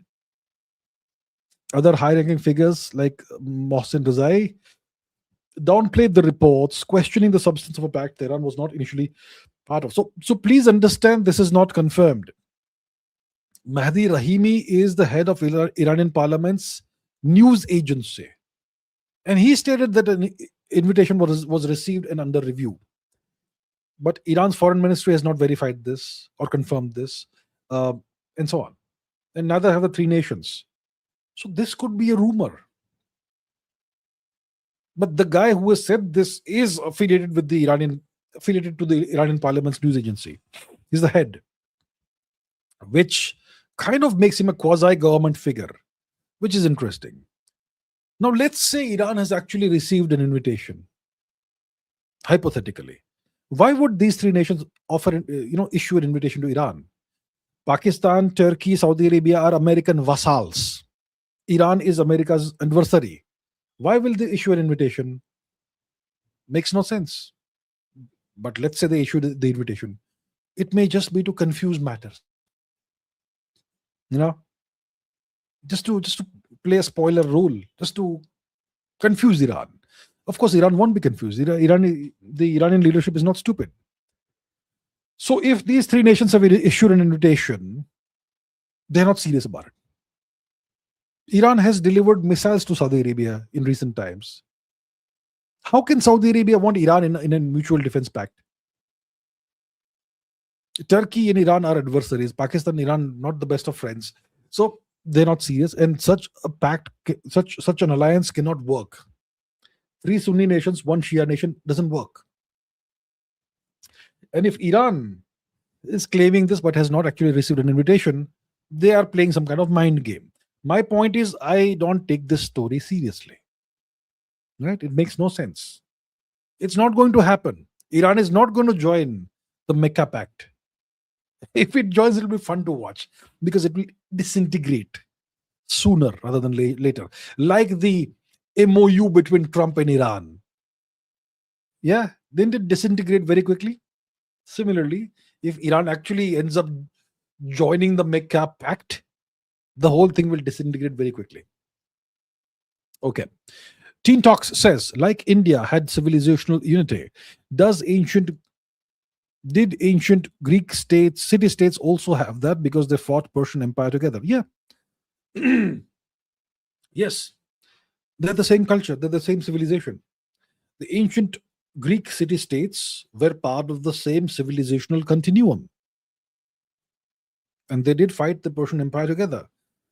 They're the same language. They worship the same overall gods and goddesses, the same pantheon of divinities, and they were part of the same civilizational continuum. Yes. So it's similar. But Greece is this and India is that. So, okay. Sanatan Supply says, Sir, mera US Army wala sawal. Is it best to join? Which sawal? The one your brother was in the US Army. That is that your question? Listen, once I'm done with the question, I don't remember who asked it. Is it best to join? Look, if you are getting the opportunity to join the US Army, and if it's something you want, go ahead, do it. Obviously, you will have to be a US citizen for that. It's your personal choice. I will never say don't do it. It's your choice as an individual. If it is something you want, if it is something that will take you forward in the right direction in your life that you want, then do it. Entirely your choice. All right? All the best. Okay, Avid Rider Sumesh says, my relatives salty with me because I denied NEET number 3 and opted for engineering honors instead for professorship. They're giving side eye and spreading hoax around. Okay. So you chose not to go for NEET round 3. And you opted for engineering honors instead, and you want to go for a professorship.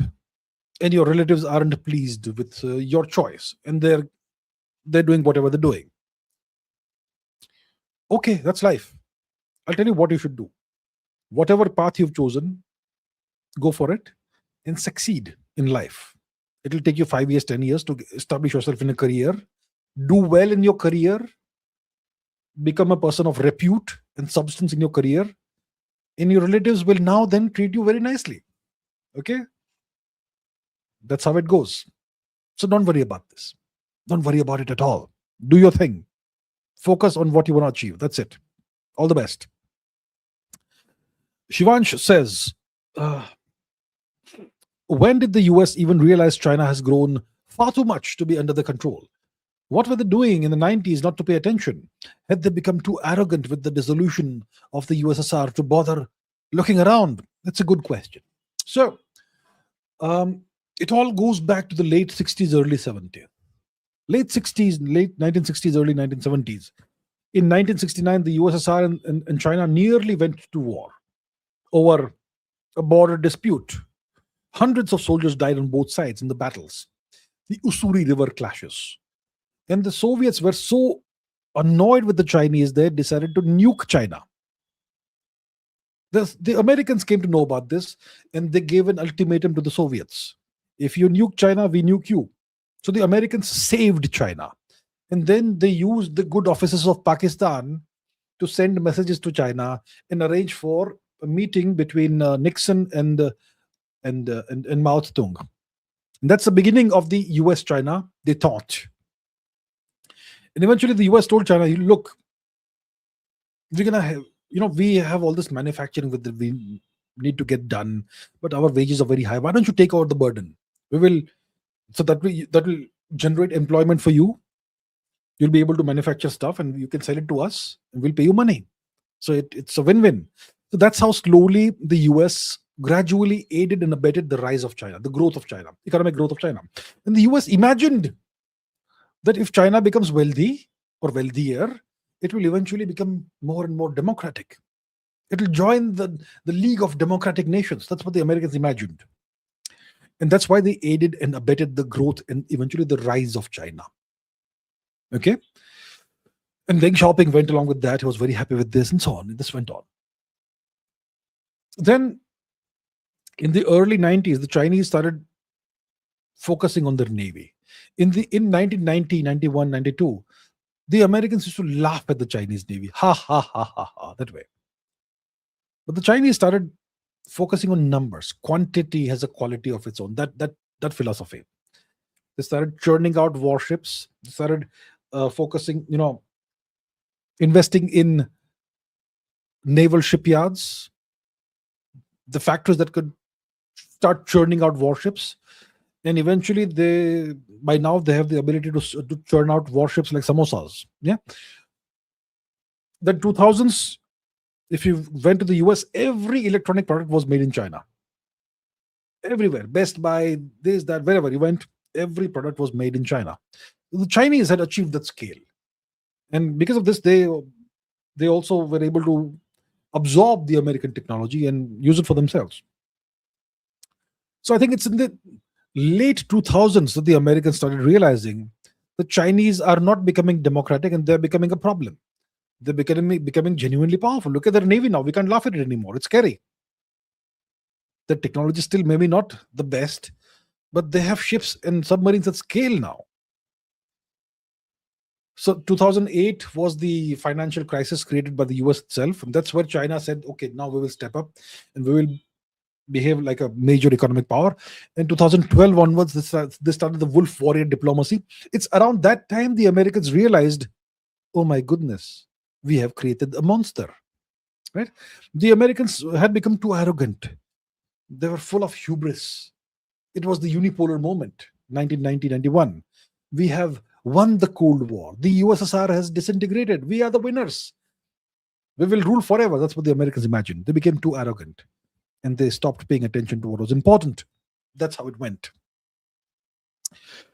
Bhaskar Bandit says, Privyet. Yes, I'm well. I hope you're too.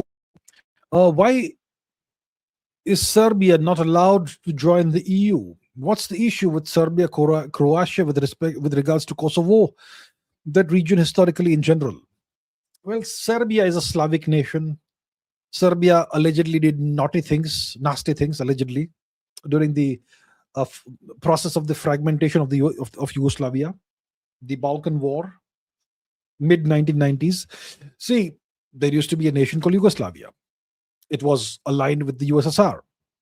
And after the disintegration of the USSR, the Americans said, you know what? Now we are the only big boy in town and we will do what we feel like. So, yeah, Yugoslavia, let's break it up. So they broke up the nation, Yugoslavia. And that brought out all the old ethnic disputes. Those ethnic disputes in the Balkans are the legacy of the Ottoman occupation of the region. And when the Ottoman Turks occupy something, they forcibly convert entire populations to their religion, right? And that's why you have all the issues that exist in the region in Balkans. So Serbia allegedly was very nasty. They did terrible things. Slobodan Milosevic, uh, Ratko Mladic, and so on. All those guys, right? More. I'm sure there's more names I can't remember. I must have forgotten now. I'm not able to recall them now. But yeah, and Serbia, like I said, is a Slavic nation. They have ethnic and cultural ties with Russia, and maybe that's one of the reasons why they're not allowed to join the EU. Maybe. What's the issue with Serbia, Croatia with respect to Kosovo? Well, they claim Kosovo is part of their nation, and the US forcibly brought Kosovo out of it, right? Overall, I'll tell you, look, these are all tiny, tiny, tiny little issues, and that's something that's plagued the Balkans for centuries. What's the core issue in the Balkans? The imposition of foreign culture and foreign religions in Europe. That has created this ethnic hatred between peoples who are essentially the same peoples. This was done by the Turks during the occupation of this region during the Ottoman Empire. That's the whole deal. If you understand that, you would understand everything that is a downstream cause and effect from that. Teen Talk says, what history books are you currently reading? What history books am I currently reading? I was reading a book called 1066, but I'm not sure I'm still reading it right now. It has kind of drifted off. I'm not really reading too many history books right now. I'm focusing on something else. Okay. Pradeep Kumar Roy says practical uses of logarithms. Not sure how it's. Look, before you had calculators and all, you could use logarithms to do multiplications, divisions, and all that stuff pretty accurately. Today, I'm not sure practically what you use it for. I mean, you use logarithms are naturally part of integral calculus and differential calculus and all that. But practically, what do you use logarithms for today in the 21st century? I'm not sure you use them practically anymore. Yeah. So practically, I'm not sure what use they have. And there's two types of logarithms, right? Base 10. I mean, you can have base 60 also, I suppose. But generally, you use two kinds of logarithms, base 10 and base n. Sorry, base 10 and base e, right? Log 10 and log e. E is 2 points whatever, right? I'm not sure what the practical uses are anymore. Nobody uses logarithms practically anymore. So you used to have log tables.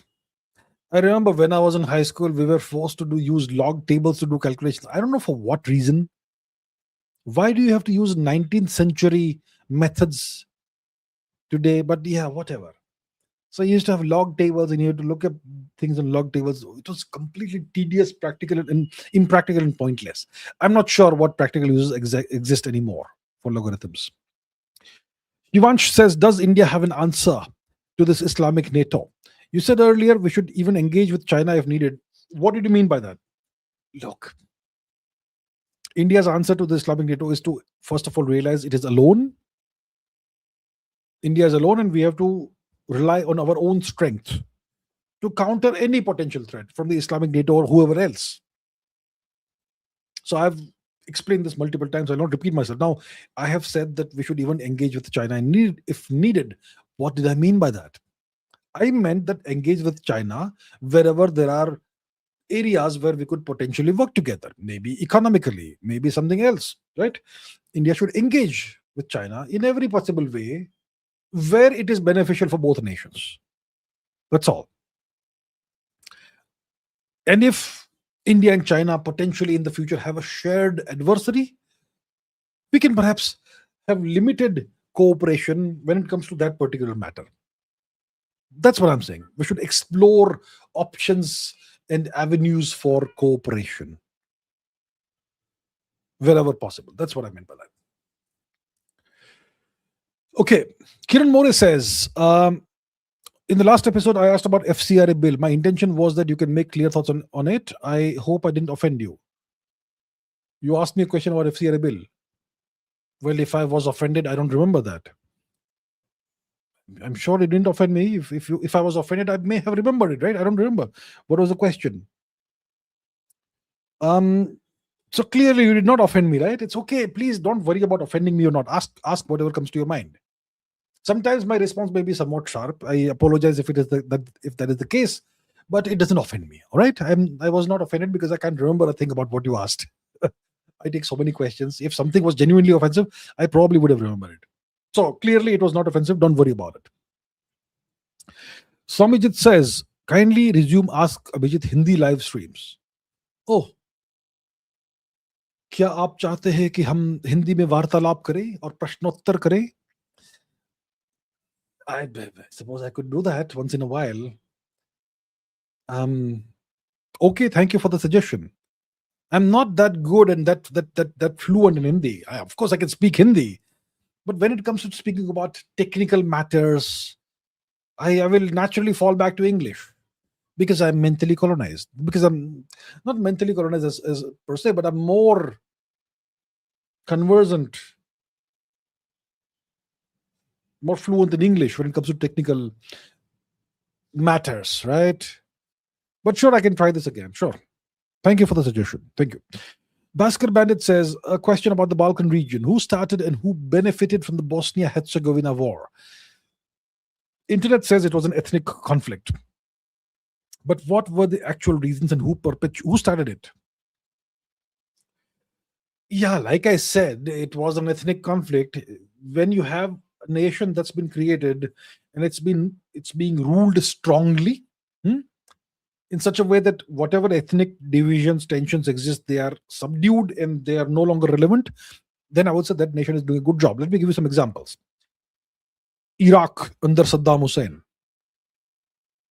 Iraq has ethnic divisions. Under Saddam Hussein, did you see any ethnic strife? Yeah, he allegedly did some action against the Kurds, but apart from that, nothing much. Then look at the USSR, Armenia, Azerbaijan. These two are enemies today. When they were part of the USSR, there was absolutely no strife. Nothing whatsoever. Armenians and Azeris worked together, lived together, and there was no issue. Similarly, during the time when Yugoslavia existed, you had all these ethnicities that worked together, lived together, socialized together, were part of the same nation. It was never a problem. So somebody broke up Yugoslavia artificially and ignited these ethnic conflicts. What were the reasons? Look, it was the US that destroyed Yugoslavia, that broke up Yugoslavia. Why? Because they could. Why? Because this was a nation that was part of the Soviet bloc. And now that they won the Cold War, they said, we will break up all Soviet bloc countries, or we'll make an example out of this one because we can. Yeah. So when the strong arm of the rule of law and order is gone, that's when all the old issues raise their ugly heads again, right? And that's how it went. Okay, that's what happened. MKS Explained says Bangladesh joined Muslim NATO concern for India. It hasn't joined yet. Of course, Bangladesh is a founding member of the Islamic Naval Alliance, which is led by Saudi Arabia. And that is part of the same project, of course. It is part of the Islamic NATO project. But what we call the Islamic NATO today is the triumvirate of Pakistan, Saudi Arabia, and Turkey. That is, you could say, the core Islamic NATO. But there's already a naval alliance in which there are already 14 countries that have joined, and Bangladesh is a founding member already. So you could say, in a certain sense, Bangladesh has already joined the Islamic NATO. Is it a concern for India? Yes, it is a concern for India. Yes, it is. Shivansh says, what is even the difference between Indian Mahajanapada in Lichavi, Bihar, and the Greek democracy in Athena? Did they really let anybody and everybody decide who will rule? No, of course not. This was not your modern day democracy where anybody who is above the age of 18 can vote? No. You had different standards back then.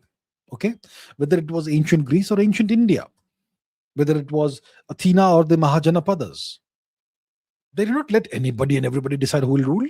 Absolutely not. Yeah, people from certain classes could rule, and not everybody could vote either. So it was not modern day democracy, but it was a certain form of democracy. I mean, if the West claims that Greece was democratic, then also then the same way, by the same argument, the Indian Mahajanapadas were democratic, right? So there was no real difference overall between the way the Mahajanapadas, the republics, the Indian republics were ruled, and the way the Greek city states were ruled, right? Pretty similar. Pretty similar. They did not let anybody and everybody decide who will rule. Absolutely not. Only some people had the right to decide who could, occupy a position of power, let's say. Yeah. Yeah. You're right. Bhaskar Bandit says, you mentioned several times World War II and World War I, where European tribal wars. AI always gets offended if I ask this. AI is, we should not hurt AI's feelings. AI is, who knows, they may even be conscious to a certain extent. We should not hurt their feelings. Of course, we should. Yeah, look, AI is going to have biases. It is going to encode and embody the biases of those who trained it. So it's not AI's fault. So there's no point pushing back, arguing. We just tried something a while ago, right? I asked Google's AI, on what basis, why are you so reluctant to call the ancient Indo-Iranian polytheistic religion as the Vedic religion? And it was like going around in circles. It's no point arguing. Okay, now, hypothetically, if the US exits out of the EU, are there underlying wounds that can open? The US is not a member of the EU. The US is a member of NATO. But overall, the US also controls the EU. The EU has essentially outsourced its defense to the US. So if the US withdraws, pulls out of NATO, well. Look, if the US withdraws from NATO, for example, it will not mean necessarily that the US will abandon Europe. It means that the US will most likely, in that case, go bilateral with each European country differently, separately. A separate bilateral relationship with Spain, a separate bilateral military relationship with Italy, and so on and so forth.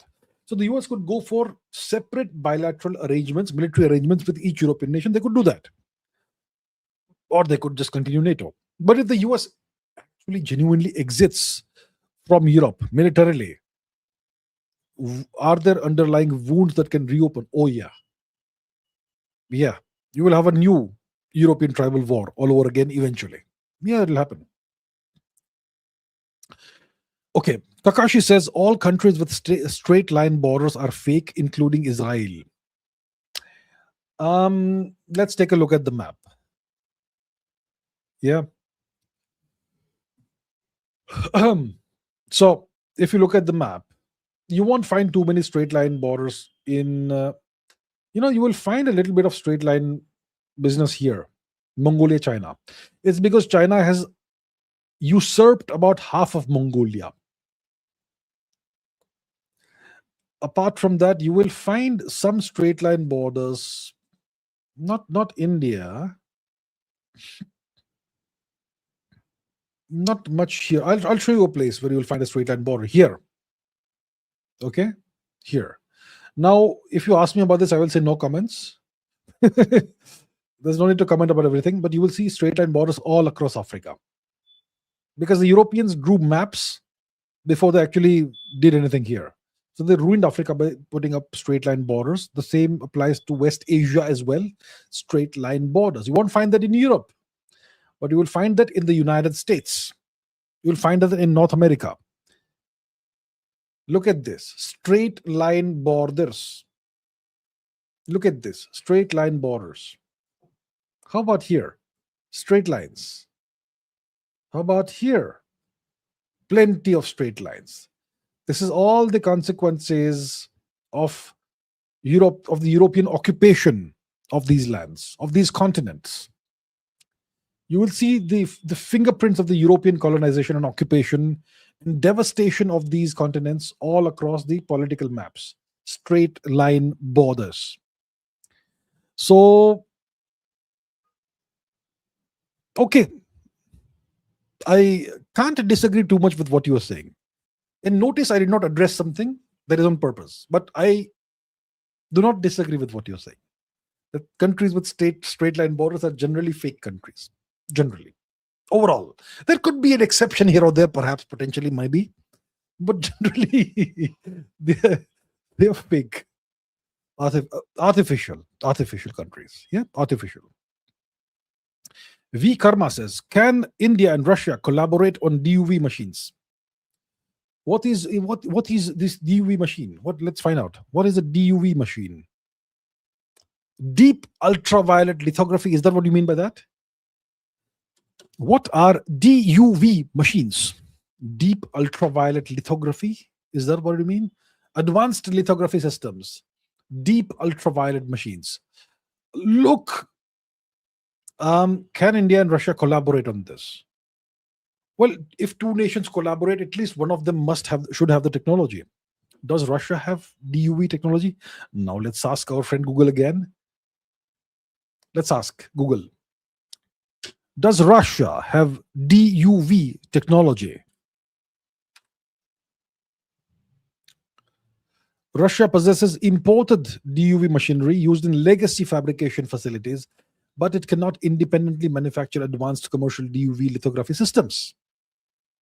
Imported equipment. Yes, so Russia is not currently a leader in this technology. What about India?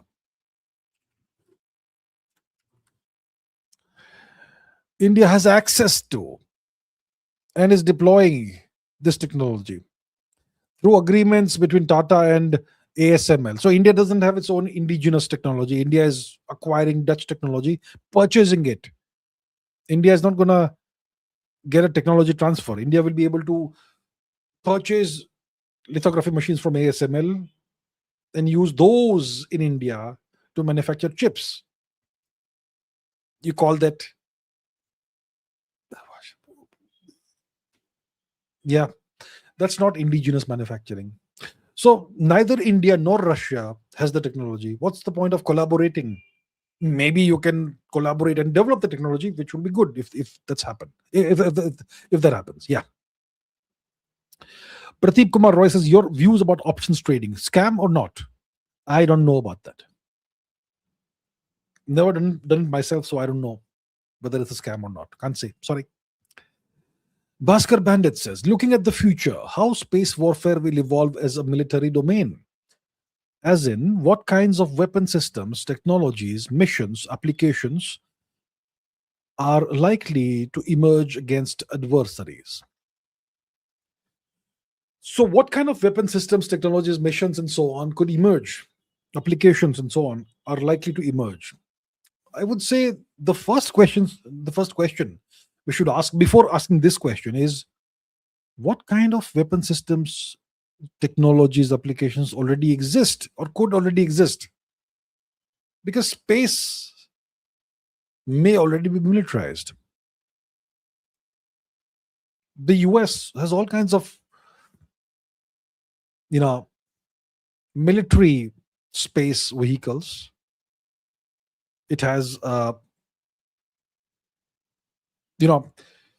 SpaceX has launched a bunch of American military satellites or vehicles that have stayed in orbit for years. Space planes and whatnot. So I would be very surprised if space has not been already militarized by the Americans, by the Russians, possibly even by the Chinese. Who knows, by India as well, right? Now, with that said, what kind of weaponization could there be? One thing is satellite killing satellites. You could have satellites that could kill other satellites through a variety of means. perhaps using lasers, perhaps using electronic jamming, perhaps using kinetic measures. That's one thing. So instead of launching an ASAT vehicle, ASAT weapon from Earth itself, you can have ASAT capabilities installed on satellites, right? So what's an ASAT weapon? It's an anti-satellite kill vehicle. So India did a test a few years ago. India took out one of its own satellites, blew it into pieces, into bits. Um, so you could have satellites that do that. Then you could have satellites that could launch weapons onto the surface of the planet. Whether it is lasers are kind of far fetched right now, but kinetic weapons, maybe missiles, maybe warheads of some kind. That could be there. Uh, you could have satellites that jam other satellites electronically and so on.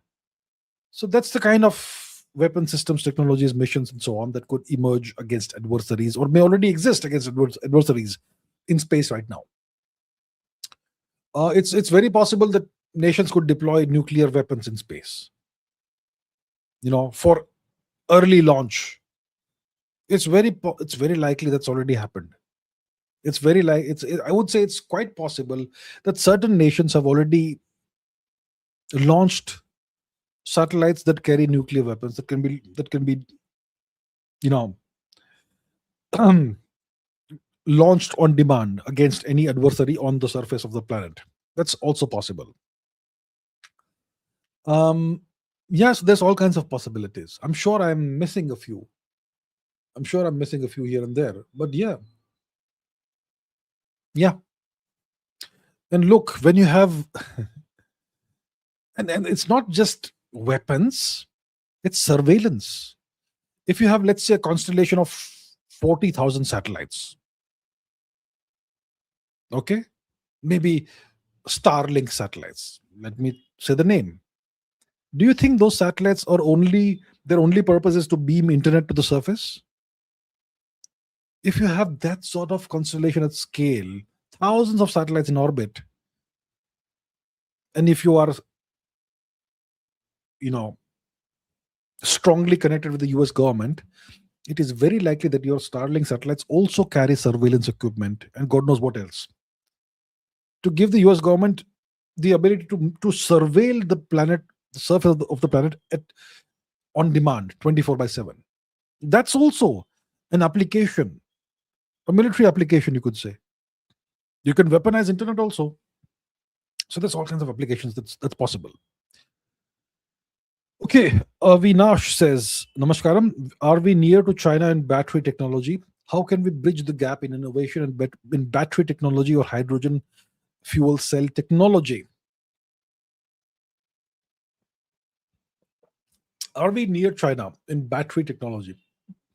I think China is ahead of India in battery technology. I think China is one of the world leaders, if not the world leader, in battery technology. I think China probably is number one. Are we close to China? So there's two kinds of being close to somebody. One is, are you close to them in terms of technological capabilities? Is your technology almost as good enough as theirs? That's number one. And secondly, even if your technology is good enough, are you able to produce the batteries at scale? Thousands of batteries per day. India clearly does not produce batteries at scale. So that I can tell you straight away. India does not have that capability or that capacity. And is India's technology good enough, similar to China? I'm not sure about that either. How can we bridge the gap in innovation and battery tech and other things? By having the private sector invest in R&D. I think the private sector, it invests less than 1% of its budget into R&D. India's private sector is very happy to license foreign technologies and manufacture at home. India's private sector does not want to invest in its own R&D efforts. Shortcut mentality, right? So how can we bridge the gap? We can bridge the gap by having the Indian R&D sector invest much more in the Indian tech sector invest much more in domestic indigenous R&D and also government organizations. That's how we can bridge the gap. Narendra Deshpande says, why doesn't India build heavier bombs like the MOAB? Look, every nation has a certain kind of threat perception. Every nation has its own requirements of what it needs, you know, to fight wars. Maybe India doesn't need such massive weapons. I don't know. Maybe the weapons that we have are sufficient at scale. There could be multiple reasons for this. Anabil Sarkar says Ukraine is losing the war. Russia has mastered drone defense.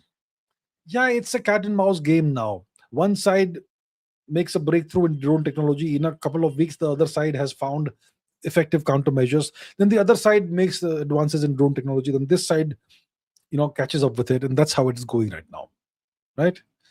Russia may have mastered drone technology, defense, and all, but Ukraine is also keeping up with the offense and so on.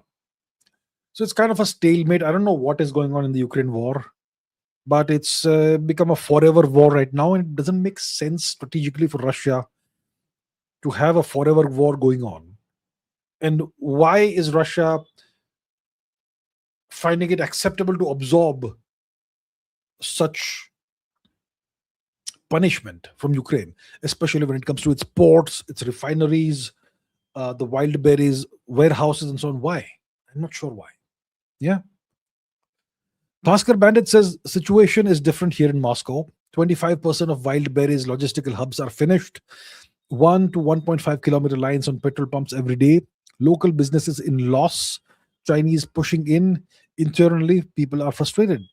That's the point. It makes no sense what's happening now in Russia. It doesn't make logical sense. Why is Russia content to absorb these strikes from Ukraine? Why is Russia content to absorb this punishment? Why is Russia, despite having the military capability to do so, not ending the war on its terms? I'm not sure what's going on now. I'm not sure what is going on in Mr. Putin's mind. And clearly now the people on the ground are beginning to face the consequences of this. Like you're saying, 25% of wild berries logistical hubs are finished. So if you order something, it may face significant delays in getting delivered. If you order something online, petrol pumps, big lines because the refineries are being targeted. Russia's energy exports are significantly down because of the strikes on Russia's ports and refineries. I'm not sure what Russia is doing. Yeah, I'm not sure. So thank you for reporting what you are seeing on the ground over here, and I hope that things get better soon. Yeah. Delta Drifter says, Namaste ji. Why is that when American ambassador says something about Jammu and Kashmir, we all tend to believe it, but when the army or the prime minister says it, we all tend to deny? It's because the media is a propaganda arm of God knows who.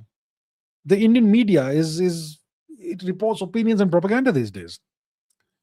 The media's job should be to simply report the facts as they occur, not to put an ideological spin on things and play politics. But that's what the media does, and that's why people tend to believe what they believe, right? And of course, Indians have this inferiority complex. If the US ambassador says something, we believe it. But if the Indian army says something, no, we will not believe it because white man better, right? That sort of thing. So multiple reasons for this, and that's a problem. I would say the main fault lies with certain sections of the media that politicize everything and put an ideological and political spin on news, which is just wrong. You're not supposed to do that. Okay. The Hell Dragon says, why isn't further research and digging being done on the Narmada, hominin, Sivapithecus, Ramapithecus, etc.? Is it plausible that some of them may have been the inspirations for various races in our scriptures? Why isn't further research and archaeological or paleontological work being done? I have no idea. The government of India doesn't seem to be interested in any of these things. education, culture, archaeology, paleontology, nothing. India may have India may be one of the world's treasure troves when it comes to dinosaur fossils. But do you see a single museum in India that houses dinosaur fossils and displays indigenous Indian dinosaurs? You will not see that. The Chinese have made a global industry out of their dinosaurs.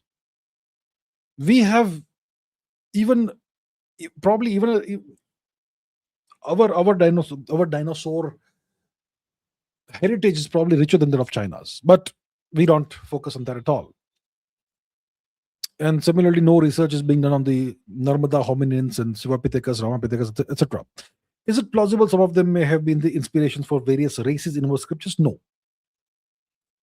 Because the Narmada hominin and all these other species, they existed hundreds of thousands of years before Homo sapiens arrived in the subcontinent. If the out of Africa theory is correct, and that's the most widely accepted theory right now, right? So these species, hominin species like the Narmada man, Ramapithecus, and so on, these would have gone extinct long before Homo sapiens appeared. So therefore, logically, they would not have been the inspirations for various races in our scriptures. Twilight says, Hockey World Cup is going on. India is doing okay. Okay. But at least they're competing with the biggies. If India can compete in hockey, which is very physical, I think we can do quite well in football. Of course, we can do quite well in football. Football must be funded, needs to be funded properly. That's all. If India can compete in hockey, why can't we compete in football? Of course we can. We can.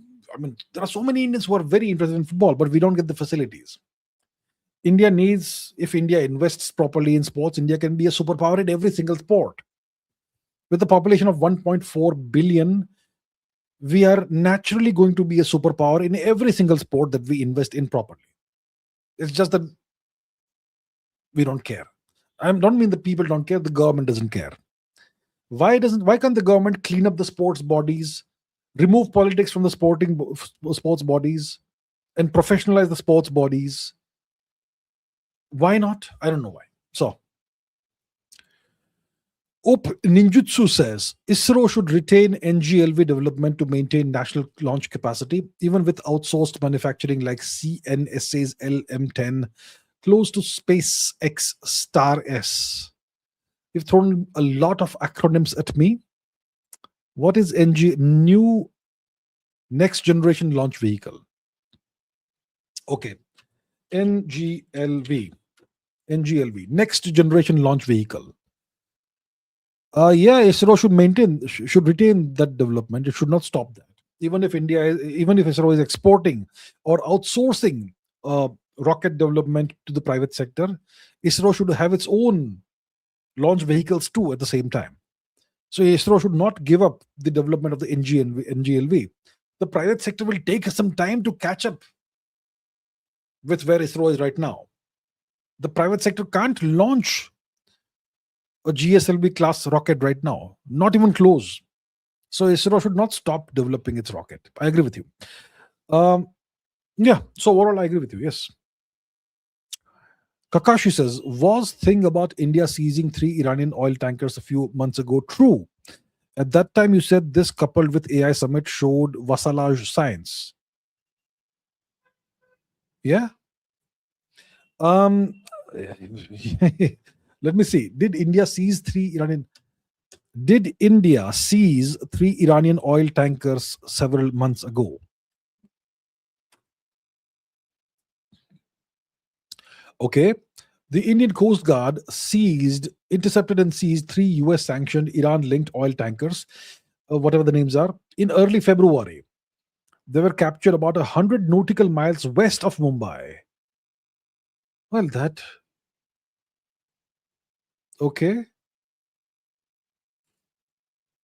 And what need did India have to do this? Okay. So at that time I said that showed vassalage signs. AI summit, I don't remember what the deal was. Okay, let's talk. I don't remember what I said about the AI summit. These 3 Iranian oil tankers India seized in international waters. Why did India seize 3 Iranian oil tankers in international waters? Because they were sanctioned by the US? That's an American problem, right? Why did India have to act on behalf of the US? If India did that, that clearly showed vassalage signs. If I said that at the time, I would say I agree with what I said at the time. Why did India have to intervene on behalf of the US? If the Americans had sanctioned Iranian vessels, that was an American problem, right? India had not sanctioned them. So if India acted as a minion of the US, that showed signs of vassalage. I would agree with what I said, if that's what I had said at the time. Yeah. I'm glad that you remember things I've said months ago. All right. Richest Pakistani says, please shed some light on James Mill. James Mill is the guy who wrote that volume of books about India, is he? I think so, yes. Who was James Mill and what is he known for? Scottish historian, The History of British India. This book, 3-volume work, okay, he wrote that. This individual did not ever set foot in India. He did not know anything about India, but he wrote a 3-volume history of India, which showed India in terrible light. I don't have anything polite to say about this guy. I don't have any polite words to describe this guy. Yeah. So there we have it. Prateep Kumar Roy says, did you watch the recent Professor Jiang's interview on Raj Shamani's show? The guests there lately are excellent, extraordinary. I haven't watched it. Like I said, I don't watch podcasts. None of the time. So, okay, good. Okay, Shriman Monsieur says, different times and geo artists like B.C. Chatterjee, Tagore, Shevchenko, Makeba, Sosa, Bob Marley unified people by raising national consciousness, correlation between circumstances and emergence of such people. Bankim Chandra Chattopadhyay, you mean that? B.C. Chatterjee, do you mean Bankim Chandra Chattopadhyay? Bob Marley, I know, obviously, the reggae artist. So these people, you say, and obviously Tagore and so on, they unified people by raising national consciousness. Did Bob Marley raise national consciousness? I'm not sure he raised national consciousness, but he raised the consciousness of the people, of the Caribbean. Yes. Get up, stand up. Get up, stand up. Stand up for your right. Get up, stand up. Forget the remaining lyrics. Don't give up the fight. Yeah. So is there a correlation between circumstances and the emergence of such people? Yes, of course. Yes. There is a correlation between the circumstances that affect a certain group of people and the emergence of artists who then, write about it, speak about it, sing about it, and in doing so, through their art, they raise the consciousness of the people about the plight that affects them. Yeah, yes, there is indeed such a correlation. Okay, Varinder Marwa says, we are in a life phase on Earth. How long will it last? We are in a life phase on Earth. How long will it last? What do you mean by a life phase on Earth? A phase during which life exists on our planet. Is that what you mean? Well, I hope it lasts a long, long time. Yeah, at least a few billion years. So the sun will become a red giant in about 5 billion years. So we still have a few billion years before this becomes a problem for us. At least a billion years more. At least 2 or 3 billion years more. Of course, the Earth will get warmer in that period of time. I hope this phase lasts as long as possible, right? And a lot of that will depend on us because we are currently the dominant species on the planet. And the planet is now essentially under our custody. We are the, you could say, custodians, the stewards of this planet. So a lot of that will depend on us. But if we mess things up, life will outlast us for sure. But I hope that we also, you know, carry on as a species. Damru says, what were the deep states assessment of Prime Minister Modi in 2014 and how have they changed now in 2026? Did they think Modi would kiss the ring in 2014? Okay. See, let me break this to you as gently as possible. I am not a member of the deep state. And that's why I don't know what their assessment is or was. I can't say. I cannot speak on their behalf. I don't know what goes on in their minds. I don't know what thought process is there in the deep state. So I cannot say what was the deep state's assessment of Prime Minister Modi in 2014 and how it has changed over time. What I can say that is that the world, was kind of, you could say, watching in anticipation and with some not small amount of trepidation at what Mr. Modi's tenure would be like. He was kind of an unknown quantity. There was all kinds of propaganda about him. The world really was not sure what to make of him and what kind of leader he would turn out to be. That was the case in 2014. Now he's a very well-known quantity, one of the major world leaders and so on. So it's different now. Did they think that Modi would kiss the ring in 2014? I have no idea. I can't say about that. What they thought, how am I to know? I don't know. Right? Okay. Teen Talks says, is today's Russia a continuation of Tsardom or USSR? It is confusing because Putin praised and sometimes criticized them both, or is it a mixture? Today's Russia is the post-USSR phase of Russia. And the initial phase was pretty brutal because Russia had to endure a lot of setbacks during the presidency of Shri Yeltsin. Russia did very poorly at the time. And after Mr. Putin came to power, it took about 20, 25 years for Russia to come back and become reasonably strong the way it is today. So Russia it's not a continuation of the Tsardom for sure. It's not a continuation of the USSR either. It's not a mixture of the two. There is no element of the USSR, at least ideologically, in Russia today. Russia is not in any shape or form communist or communist adjacent. It's not socialist or socialist adjacent. You could say it is democracy with Russian characteristics. Yeah, that's what it is today. Yeah. Ganapati says, AIM defended UK colonialism on a podcast. Well, that's what people tell me. I haven't seen it, but okay. If he did, I don't agree with that. Cavalier 17 says, will China allow millions of immigrants from Southeast Asia to offset population decline and compete with the US, which is growing by importing immigrants? I'm not sure China will do that. I'm not sure they will do that. If you import immigrants, your people will not be happy about that. And you can't afford the people not being happy with you if you are the Chinese government. The last thing the Chinese government wants is large-scale disaffection among the Chinese citizenry, because that is the first step towards losing the mandate of heaven. No, I don't see China allowing millions of immigrants from anywhere to offset population decline and so on. I don't see that. Ganapati says, all right, sir, if you say so. Okay.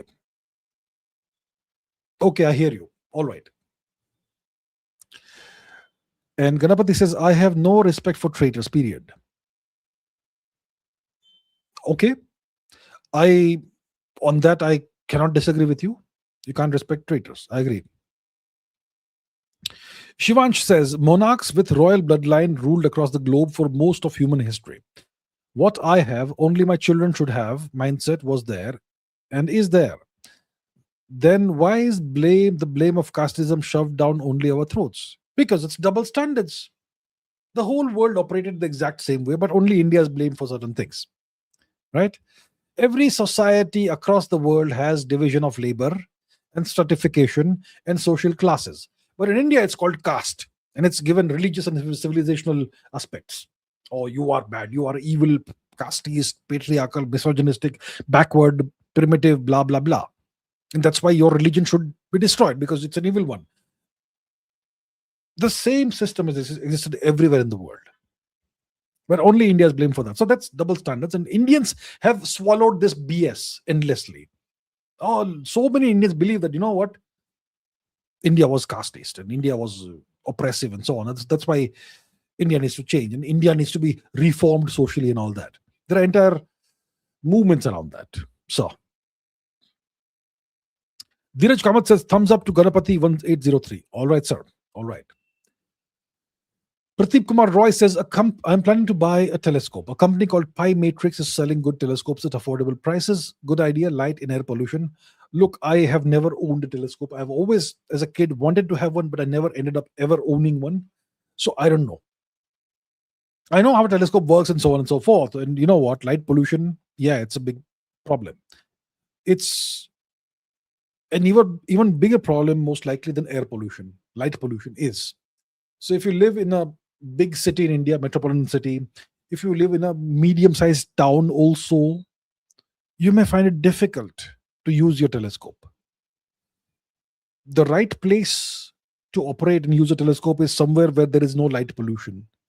For that, you have to go into a forested area in India, far away from big cities, or you have to go up in the Himalayas, Ladakh or somewhere. That's where you have clear night skies, no light pollution. So yeah, that's the thing. But obviously, that's not feasible for most people. So look, if you want to have one, I would say go ahead and have one. At least you can look at the moon and Venus and so on. You may even, through the light pollution, be able to spy Saturn and Jupiter. Yeah. So overall, it's not a bad idea. But don't have very high expectations that you may be able to see Pluto or something. That probably may not be possible. And don't use it in the daytime. I'm just saying. Okay. All right, sir. Mr. Rohit says, if there is a must retirement age for politicians, say 60, how will Indian politics change? Veterans can take advisory roles, others do on-field thoughts. Look, overall, I don't think there should be any such retirement age or whatever for anybody. If someone is capable enough in their 70s, let them do it. But overall, I would say that India has become too much of a gerontocratic society. It's the old guys and old people who hold too much of the power. And young people typically are not taken seriously until they have a few gray hairs. Right? Young people are not taken seriously in India until they're at least in their 40s. In politics, if you're in your 40s, you're a young child. That's not good. On the other hand, people will say that, young people are inexperienced, they don't understand things. You know what? You had kings in India who took over the defense of the country when they were teenagers, and they did a good job. Great job, perhaps. How old was Samudragupta when he took over? Let's see. Let's find out. At what age did Samudragupta become emperor? 17. Okay. He was 17 when he became emperor of India. What about Kanishka? What age? He must be older. We don't know what age. Okay. How about Ashok? Ashoka. How old was he? He was 36. Oh, well, he was an old man. Okay. What about Skandagupta?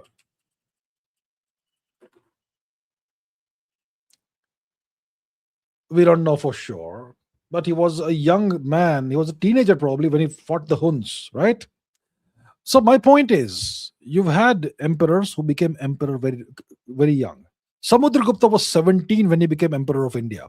Did he do a poor job? I think, this attitude that we have in India today, that you cannot be a proper leader until you're in your 60s or 70s, that's wrong. Totally wrong. Okay. Ganapati says the entire Hindu nationalism movement is a hijack by so and so people to use Pakistan as a boogeyman while destroying us from within. Start noticing. Okay, sir. I hear you. Dheeraj Kamath says Ganapati is not true. Okay, you're having a conversation with Ganapati. Okay. Harshit Jain, what countries can help India counter Turkey? Good question. Let me give you the list. India. Which countries can help India counter Turkey? India. India can help India counter Turkey. No one else. Lippy the Lion says, if space time is one, can a wormhole be constructed linking 2 points in different times in theory? Will it be stable? How will the mechanism behave as? A wormhole is a valid solution to the Einstein field equations. Okay? The Einstein field equations are the equations that give us general relativity, that govern general relativity. These are the equations that tell you that space and time are the one that are part of this of a single fabric. Space time. It's these equations that tell us that it is the presence of mass that curves space time. It's the curvature of space time that tells mass how to move. And certain solutions of these field equations give us the Einstein-Rosen bridges, which are colloquially known as wormholes. Okay, so these are essentially, you could say, tunnels that connect two vastly different regions of space-time. It's like a shortcut between two regions of space-time. The thing about these wormholes, these Einstein-Rosen bridges, is that they don't want to stay open. They want to snap shut and separate. And when they snap shut and separate, when the throat snaps shut and separates, that gives rise to two black holes. So you can't keep it open unless you have something that keeps it open, that forces it to stay open. What could that something be? One answer could be exotic matter. Matter with negative energy or mass, which we have never seen. But if you have that, and you put it inside the throat of a wormhole, it won't shut. Or you could have something even more exotic, such as a cosmic string, which is a topological defect in the fabric of space-time itself. It's a wrinkle in space-time, which formed at the beginning of the universe, the Big Bang. So you see, if I take a pencil, and if I go around it like this, I will traverse 360 degrees, correct? But if you have a cosmic string and you go around it, you will end up traversing less than 360 degrees. That's what it is. If you can thread that through a wormhole, it won't shut. So that's how it is. Okay, that's what it is. That's what a wormhole is. We've never seen one. It doesn't mean that we have never seen one. Maybe we have seen some wormholes, but we don't know that they're wormholes. Maybe they look just like black holes. Is possible, yes. That's how it is, right? That's how a wormhole can be constructed. YT user says, you said you want India to be a civilization state. Are you okay with India being divided into multiple kingdoms again, as it was divided at multiple times in history? What if South India wants a separate kingdom? So I want India to be a civilization again. I want India to be a civilization state. When I say civilization state, I am saying civilization state, not civilizational states. I'm not saying states. I'm saying state. Civilizational state. So what does it mean? When I am saying that a subcontinent-sized entity should be a single civilization state, I am saying I don't want India to be divided into multiple kingdoms. I want it to be a single political and geopolitical entity. And if you have an entity of that size, that's a civilization state, it's typically called an empire. That's what I would like. Divided India, we go down the same route again as we did 1,000 years ago. We don't need that. If somebody wants a separate kingdom, we shall deal with them in the most appropriate and kindest manner, in the most civilized manner. We are civilization anyway, right? So we'll deal with them according to our civilizational principles and values. All right. Sid Barka says, is Putin waiting for US midterm elections to be over and accordingly target Ukraine? What if Trump loses midterms heavily? Look, I don't know what Putin is thinking, but I think Putin, it doesn't make sense to me what he's doing. Sitting and waiting. Zoom. Oh, another wild berry is gone. Okay. Zoom. A port gone. Okay. Refinery. Boom. Okay. What is he doing? Does it make sense to wait for midterms and see the results of the midterms across the Atlantic? I don't know what he's doing. What if Trump loses the midterms heavily? He will become kind of a lame duck president who doesn't have a lot of power. And it's possible that he may lose the midterms heavily or not because of the debacle in Iran. It's possible. Ganapati says, no country will help India. SAR, who will help us against China, Pakistan, Turkey? SAR. SAR, tell me SAR. What a bunch of shameless, spineless people we are. Ganapati is extremely frustrated. I can sense that Ganapati is somebody who wants India to be stronger and have a better response to things. I feel your frustration. I hear you. You're right. No country will help India. Nobody will help India if something goes wrong. Nobody will help India if someone attacks, whether it's China or Pakistan or Turkey or the Islamic NATO or whoever. So, like I said, the only solution is that India should not expect help from anybody, and that's why India should develop its own capacity and capability to defend itself, and not just defend itself, but defend itself very well and ensure that nobody dares attack India again. That's what India should do. I agree. Mohit Bhatt says, Vasal with better qual or sovereign with better quality of life. Quality of life. A vassal with a better quality of life or sovereign with a poor quality of life, which is better? I would prefer to be sovereign with poor quality of life, because if you are sovereign with poor quality of life, you can always fix your quality of life in 10, 20 years. But if you're a vassal with great quality of life, your entire future is in the hands of somebody who treats you as an instrument. And when you are an instrument, you are disposable. My answer is always going to be, I would prefer to be sovereign with poor quality of life, because I can fix the quality of life if I am sovereign. That is better. What is best in life? This is best in life. Crush your enemies. Crush your enemies, and so on and so forth. Life is meaningful, says, in my mid-20, consumed by anti-natalism and nihilism. Help. Are you saying anti-natalism or nationalism and nihilism? Okay, I don't know what anti-natalism is. Maybe you mean anti-nationalism. You're in your mid-20s and let's say you've consumed by nihilism. What is nihilism? Nihilism is the belief that nothing matters. Nothing matters. The world doesn't matter. My life doesn't matter. Whether I do good or bad doesn't matter. Nothing matters. Everything is meaningless. Why do anything? At the end of the day, everything will be over. That's nihilism. Let me see what Google has to say about nihilism. Please define nihilism in brief. The philosophical belief that life lacks inherent meaning, purpose, or intrinsic value. Right? Exactly. Life lacks meaning. It lacks purpose. It lacks value. So yeah, that's something many people, it affects many people. So how can I help you with this? I can help you. I don't know how to help you with this. All I can tell you is that, what, your life is not meaningless. It's not purpose. It's not without purpose. I'll tell you what.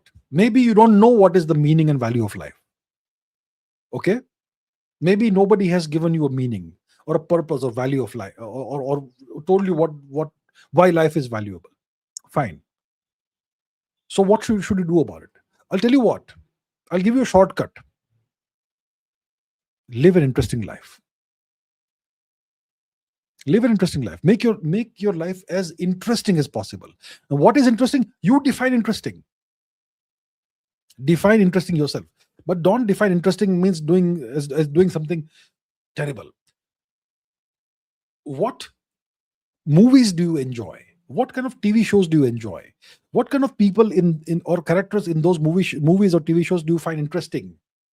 If you find a certain set of characters interesting, ask yourself, why are they interesting? Why are their lives interesting? So then you will be able to define what you mean by interesting life. Then try and pursue an interesting life. Then I will guarantee you that life will no longer feel meaningless and without purpose. That's the shortcut. Eventually, you'll find true meaning out of it. Right? So don't be like this. I know it's not your fault.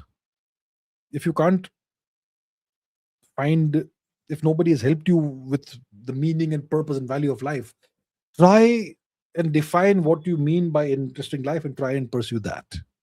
All right? All the best. Make it meaningful. All right? All the best.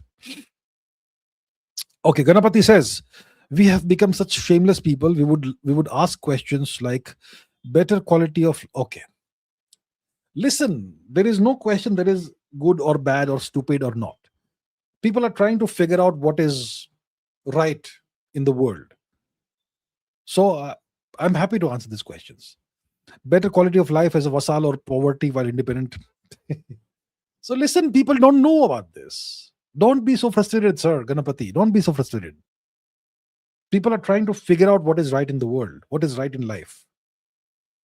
So that's why I do this. I'm sharing my worldview, right? So maybe people don't know what is right, and they should know what is right. It is right from my perspective, and that's why I do this. Please don't give up, sir. Don't give up. Don't be so frustrated. Be positive. Be positive. Always be positive, sir. Neonetra has become a new member of YouTube. Thank you so much, sir. Thank you, sir or ma'am. Thank you so much for becoming a member on this channel, and welcome to the channel's membership. Thank you. I really appreciate it. Thank you. Aditya Thakral says India's TFR has fallen below the replacement rate. Reasons, and is it worrisome? It is worrisome. It is worrisome. And you will say, but India has 1.4 billion population. Why is it worrisome if population goes down? Why is it worrisome? It's because the momentum is shifted. See, I agree that India's population is too large. I agree with you. India's population should be 300 million ideally. We are way, way, way above what it should be. So we need to bring the population back to, let's say, 300, 350 million. I agree. But not over the next 2 weeks. It should be over the next 2 centuries. Why 2 centuries? Because if you try to bring the population down fast, the median age increases. Look at Japan's median age. Okay. As your TFR goes down, the median age increases. Let me explain what the implications. First, let's see about Japan and China. What are the TFR and median age of the following countries? Japan, South Korea, China. Japan TFR is 1.14. Median age is 50. South Korea 0.72. Median age is 46.2. China 1. Median age is 40. Okay. Projected to be in 2050. Now see how it changes.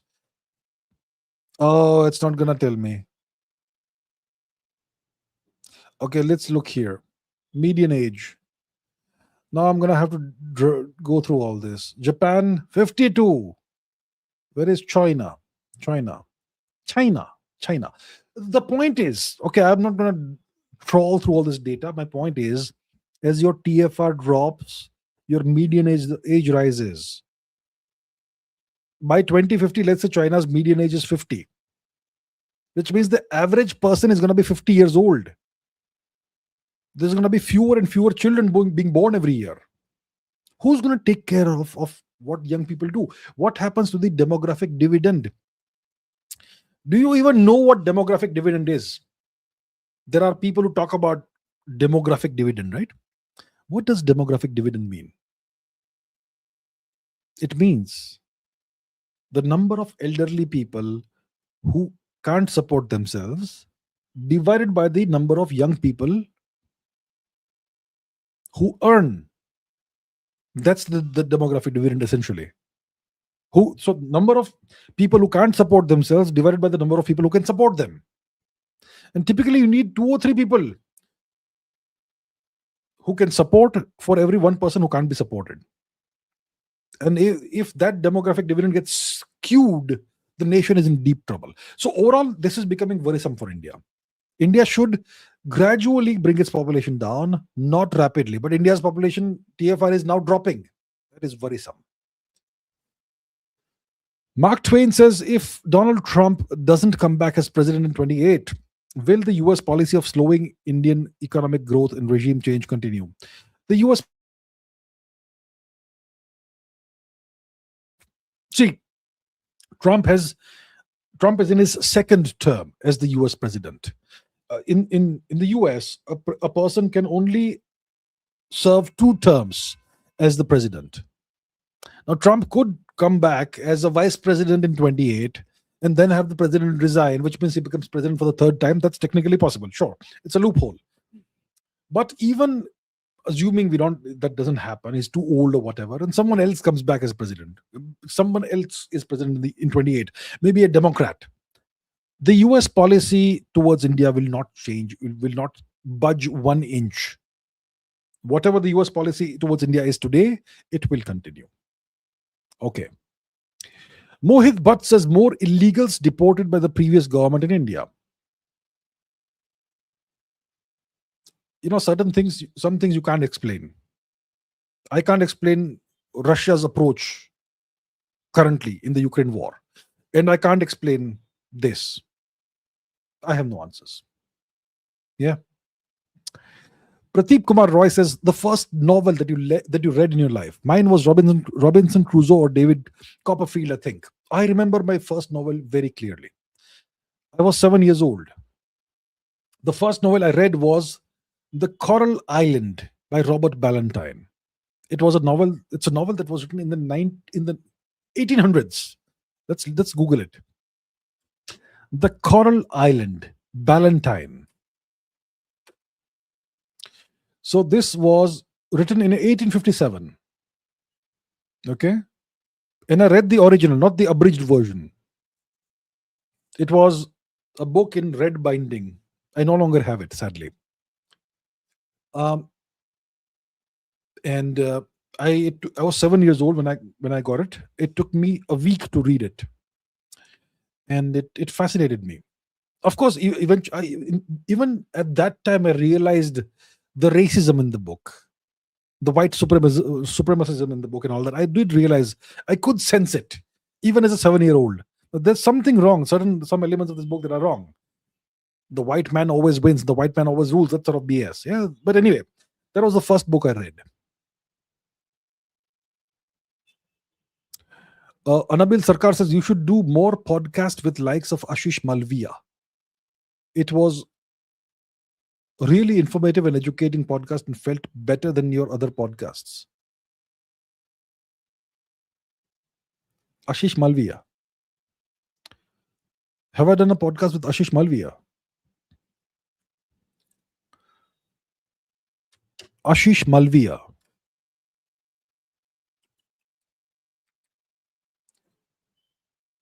Oh, yeah. Okay. I'm so sorry. Of course. Right. That was a while ago. Yeah. That was recorded several months ago, but it was released on August 15th. Yes. And it's the first time I met him. Right. Yeah. So, yeah, I appeared as a guest on his podcast. I'm glad you liked it. And I'll be happy to do more of those. Yeah. So thank you for that. Thank you for the feedback. New Netra, thank you very much. New Netra. Thank you so much, indeed. Honest Human says, this channel needs more recognition. Now people will become obsessed with Professor Xiang.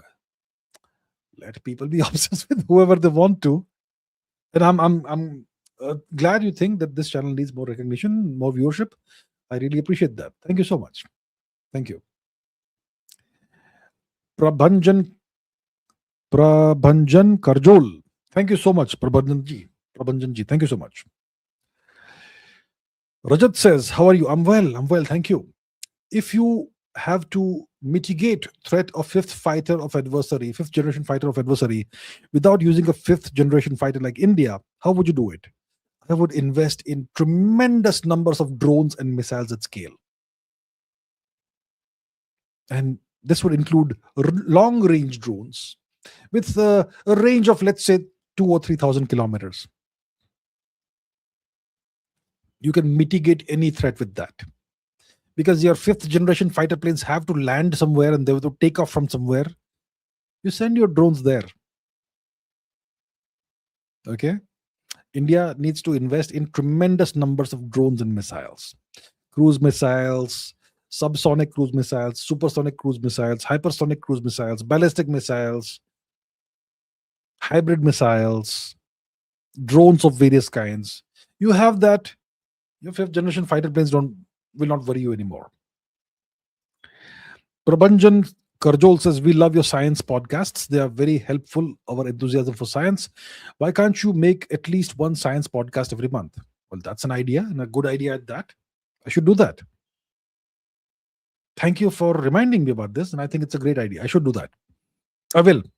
I will need to put that on my schedule, and it'll have to start at a certain point in time, but I will do that for sure. Thank you. And I'm glad you like it. Thank you.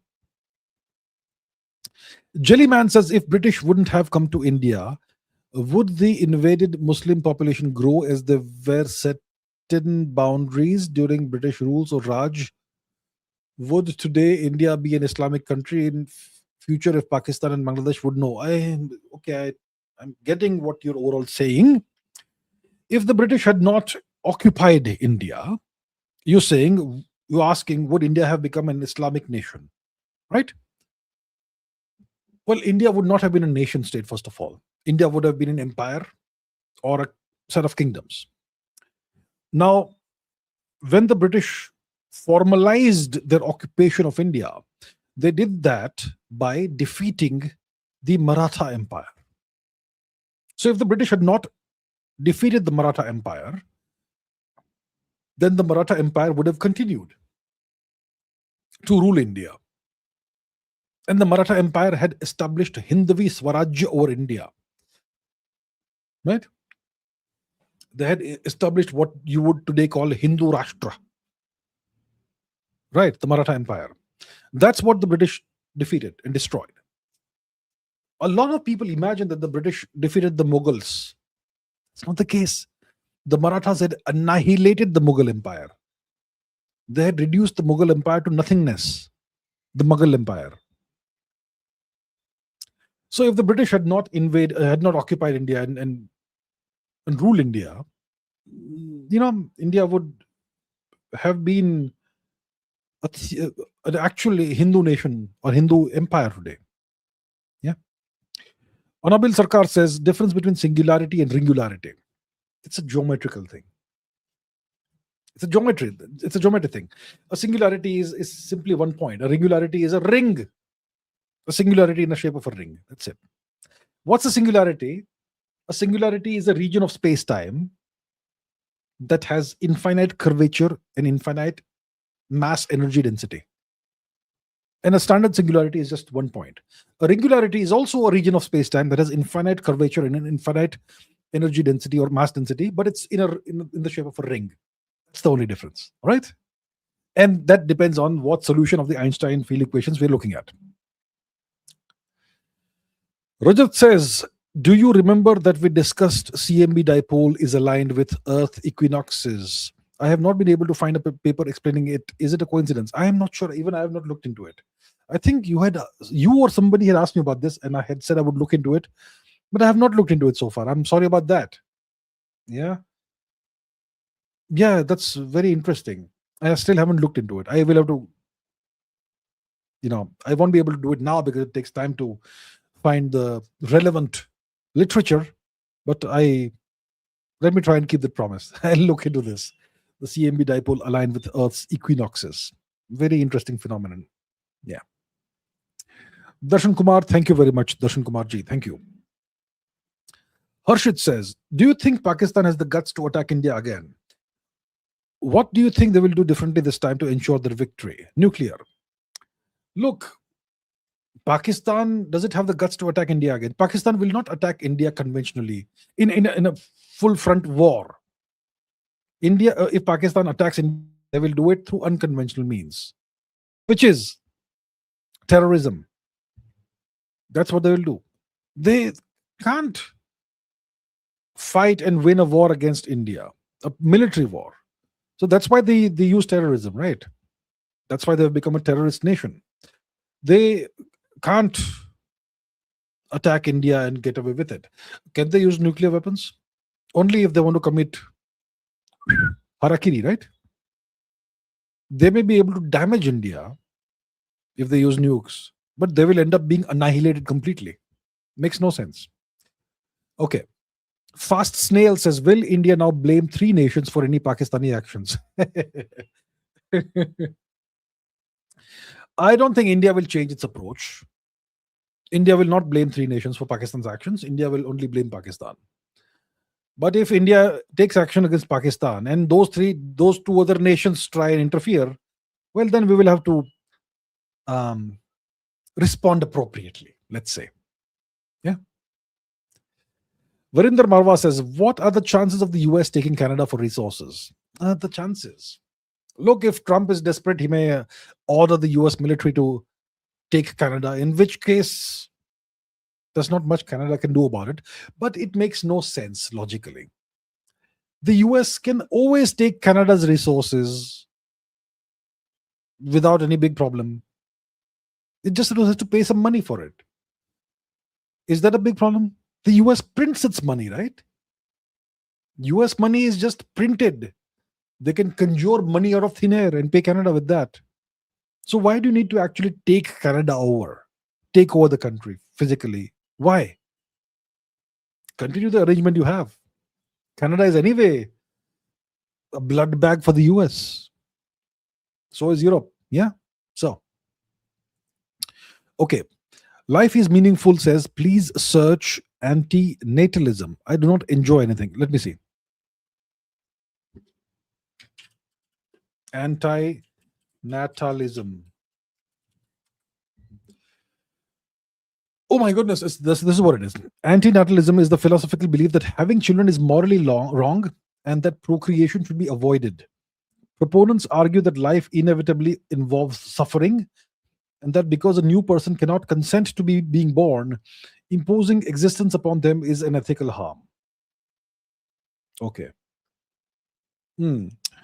Okay, that's a philosophical position that, a new person cannot consent to being born, and imposing existence upon someone is an ethical harm because life inevitably involves suffering. Well, that's a philosophical position. Let me give you a different philosophical position, which is an Indian philosophical position, which comes out of India's cultural and civilizational ethos and philosophical schools of thought. From a dharmic perspective, okay, you may believe or not. That's entirely up to you. I'm not trying to force it upon you. I'm showing you a different perspective. From a dharmic perspective, you're not forced to be born. You choose to be born. Before you are born in physical form, you are a soul. From the dharmic perspective, okay? So you are a soul and you have the accumulated baggage of karma, the merits and demerits of your past actions. And your ultimate goal is to bring that to zero, the score to zero, the plus and minus score to zero, so that you have no more attachments left in the physical world. And the only way to do that is to be born and to live out a new life. So it is believed from the dharmic perspective that as a soul, you choose where you will be born. You choose a set of parents. based on the kind of life you have to live and the kind of trials and tribulations you have to go through, right? So it's not like you're imposing existence on someone. That someone chooses to be born to you. And yes, of course, life involves suffering. So why is it suffering? Because life involves change. Change is perceived as suffering. Some change is perceived as good, and some change is suffered as perceived as suffering. Change is always difficult. You are small when you grow, when you're born, then you grow up, there's growing pains, then you go out into the world as an adult, young adult, and then you have to deal with all kinds of situations. Some are good, some are not so good, and it's a process. Eventually grow old and you move on to the next world, again, as a soul again. That's what dharmic perspective is. Now, I'm not saying you have to believe it, but from that perspective, if you see it from that perspective, you're not imposing existence on anyone. If you choose not to have children, well, that's somebody who may have chosen you as a parent will have to choose somebody else, but they will anyway come into existence. Yeah. That's another perspective for your consideration. I'm not saying this one is right or that one is wrong. I'm just saying be open to different perspectives. Yeah. And if you do not enjoy anything, perhaps you should just reframe the way you look at the world. Perhaps, right? I would say life is meaningful. The way you, I mean, look at what you're saying here. Life is meaningful. Life is meaningful. You have to find the meaning. And if you're not able to find meaning, at least make it interesting in a good way, not in a harmful way. Harmful to others, harmful to yourself. Make it interesting. All right? Be positive, be optimistic, make something interesting of life, make your life interesting, and be open to different perspectives. All right? All the best. I think you're a lady. All the best, ma'am. Thank you. Fast Snail says, with trade wars, is Canada bound to become the 51st state? Trump may make it happen, possibly. 51st state. Trump is desperate to go down in history as the biggest, baddest, greatest American president of all time, greater than Abraham Lincoln and greater than George Washington. That's what he aspires to do. He's got a couple of years left. He may actually end up doing something like that. So look, he tried with Iran. He failed miserably. He may, who knows, order an invasion of Canada before the midterms. And he will succeed at that. Even that may end up being a mess if he's not careful. But, yeah, it's possible. It's possible. Fast Snail says the US ambassador roams the country freely like an Indian citizen. Well, he has diplomatic privileges, ambassadorial privileges, and he is the American ambassador, so he has more privileges than ordinary diplomats. So yeah, yes, he's a privileged person, isn't he? His Divine Highness, Shri Sergio Gore. Sachin Kumar is thinking, says, we see a lot of matter go into energy in the universe, but do we see the other way around, energy becoming matter? Do we see matter becoming energy in the universe? The conversion of matter into energy. Do we see that? Where do we see it?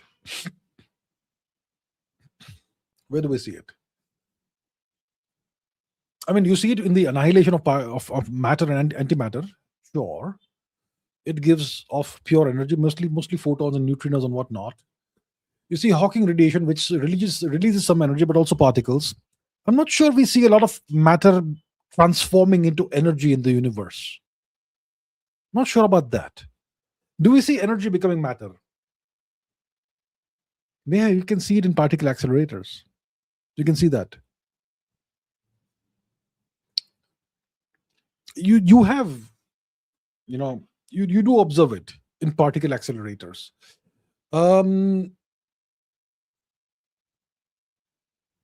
There are physical processes. You can draw the Fermi diagrams for those and so on. We do see that. We see it both ways, but you don't see it happening on a large scale. Right?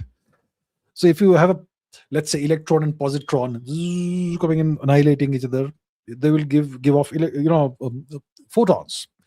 So that's matter transfer converting into energy, pure energy. Photons are energy. And if you have, let's say, two photons colliding, they could potentially give off particles of matter. So yeah, that sort of thing. You see that, but you don't see this happening on a large scale, on a industrial scale, so to say. Mohit Bhatt says, Mr. Ganapati did not like my question. I am a nationalist. I want best for India, and for that, it is important to have clarity on all aspects. I would say, look, we should be respectful of all kinds of questions and perspectives. Mr. Ganapati, I'm sure, is a well meaning person. He clearly is frustrated because there is clearly some reason for valid justification for being frustrated with the way things are. But I would say that your question was definitely valid, and I was happy to answer it. So let's not fight among each other. Let's be respectful of different perspectives. Let's be respectful of the need for having sufficient clarity. I would say, should all work together instead of fighting each other. All right, let's do that. Bharat M. Kulkarni says, chances of greater Israel project happening in our lifetime. Well, the chances of anything happening are, I would say, non-zero. Is there a greater Israel project? A lot of people say there is. Maybe there is. I don't know. If there is, then Israel could make it happen. I think, maybe decent chances. Who knows? I don't know. It's possible. Sachin Kumar is thinking, says, you uniquely straddle physics and geopolitics. Do the fundamental laws of physics apply to the geopolitical arena? If they do, can we use them as a predictive model for global conflicts and alliances? I would say some of the fundamental laws of physics apply to the geopolitical arena, especially statistical laws, for example. See, for example, thermodynamics. Okay? You could potentially apply thermodynamics to geopolitics because all geopolitical change and transformation depends on energy.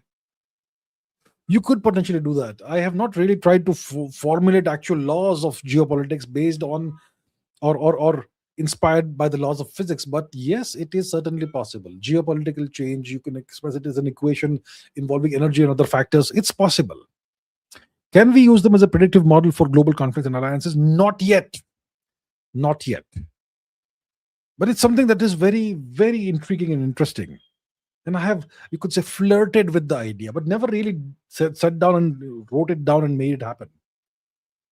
Maybe I should revisit that and, perhaps publish a paper or two in that. We'll see. But yeah, it's a very interesting question. And certainly thermodynamics can be applied to geopolitics, especially when it comes to energy.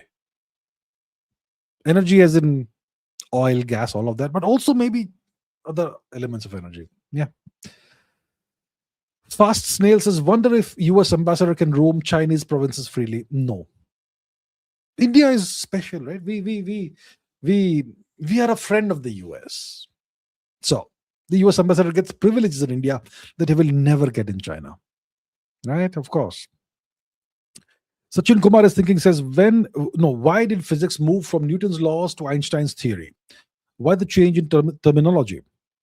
It's not a change in terminology. It's a change in how we understand the world. See, Newton's laws, but at the very core of everything Newton did was the universal law of gravitation. F is equal to minus g m1 m2 upon r squared. That's Newton's law of gravitation, where capital G is his universal constant of gravitation. M1 and M2 are the two masses, and R is the distance between the centers of the two masses.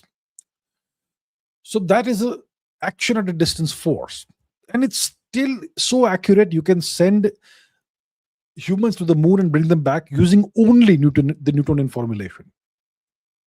But there are certain phenomena that Newton's laws cannot predict. They fail in certain things. For example, the precession of Mercury's perihelion and so on.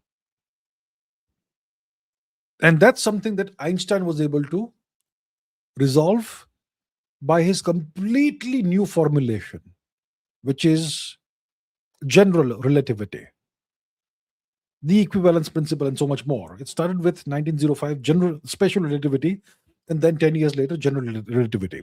So it's not a change in terminology, it's a totally different change in how we see the world.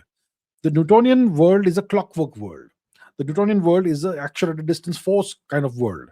The Einsteinian world, that is a four-dimensional world.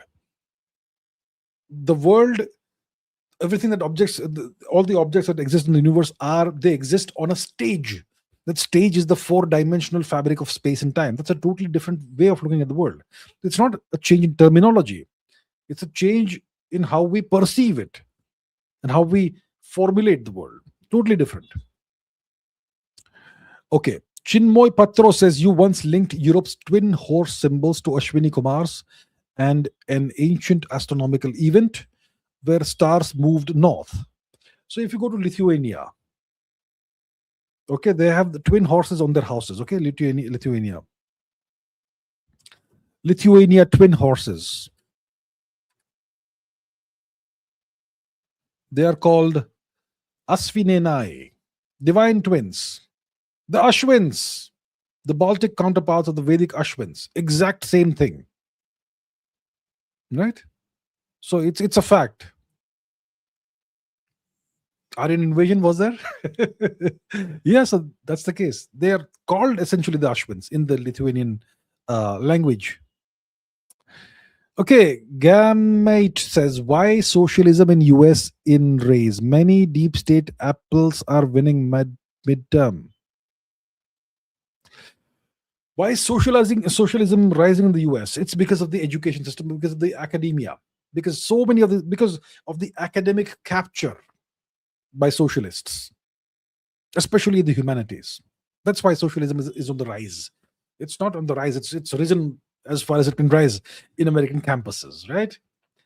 Many Democrats are winning midterms. We'll see about that. We'll see. Yeah. Awesome Arnav says, if Pakistan is US vassal, why are 80% weapons from China? Nepal, Sri Lanka, Bhutan, US, Taiwan, Ukraine, 4, India, 3, you say, what? How many questions do you have? Okay, let's start from the other way around. Do I think Trump's shooting was staged? I think it's a possibility that it has a non-zero probability. Let's put it that way. Now, Nepal, Sri Lanka, Bhutan, US, Taiwan, Ukraine for India. Not yet. So US is using Taiwan as a counterweight to China, or that sort of thing, to hem China in. The US is using Ukraine as a proxy to fight Russia with. So could Nepal, Sri Lanka, Bhutan be used by the US in the same way against India? The US would like to do that. Yeah, the US would like to do that, but it's not yet at that stage. But you know what? If we just relax and let things float by, then it could end up being like that. So India has to be careful. Now, if Pakistan is US vassal, why are 80% of Pakistan's weapons from China? Are they? Are 80% of Pakistan's weapons imports from China? Okay, approximately 80 to 80%, 82% of Pakistan's major arm imports came from China. During what period of time? 2021 to 2025. That's a great question you ask. It's a great question you ask. Allows me to clarify things. Thank you for asking this question. See, the US and China are adversaries. No question about that. We also know for sure that between 2012 and 2022, Pakistan and China were iron brothers. China invested in Pakistan's CPEC, the China-Pakistan Economic Corridor, and so much more. So Pakistan was very much a Chinese vassal between 2012 and 2022. In 2022, there was a military coup in Pakistan. They got rid of Imran Khan, put him in jail, and brought Shehbaz Sharif and put him on the seat. But it was a military takeover, essentially. Asim Munir is the guy who actually rules Pakistan today. And Imran Khan was pro-China. And now Pakistan is very much sitting in the US lap. No question about that. So, if that is the case, that Pakistan is now an American vassal, Why is Pakistan still buying so much Chinese weaponry? Why is the US tolerating that? Yeah, good question. The US and China are adversaries, the top two adversaries in the world. They disagree on everything except one thing. Both the US and China agree on one thing: India must be contained. So, as long as Pakistan buys Chinese weapons in a way that's going to be bad for India, the US will tolerate that. The US is okay to tolerate Pakistan engaging with China as long as it hurts India. That is the deal. That's the deal. Sachin Kumar is thinking, says, why do we say that nothing can travel faster than light when the universe is expanding faster than light and entangled particles communicate with each other faster than light? Excellent questions. Okay. Why do we say this? The universe is expanding faster than light. We know it. There is superluminal expansion. The further you see a galaxy, the faster it is moving away from us. And eventually, the expansion becomes superluminal. So at the furthest reaches of the universe away from us, the universe's expansion itself exceeds the speed of light. So then why do we say that nothing can travel faster than the speed of light? What we mean by that is this: that nothing can travel within space-time faster than light. So if you are a particle inside space-time, then you can't travel inside space-time faster than the speed of light. It doesn't mean that space-time itself can't travel faster than light. When the universe was in its very, very infancy, the earliest stages of the universe, there was something called cosmic inflation.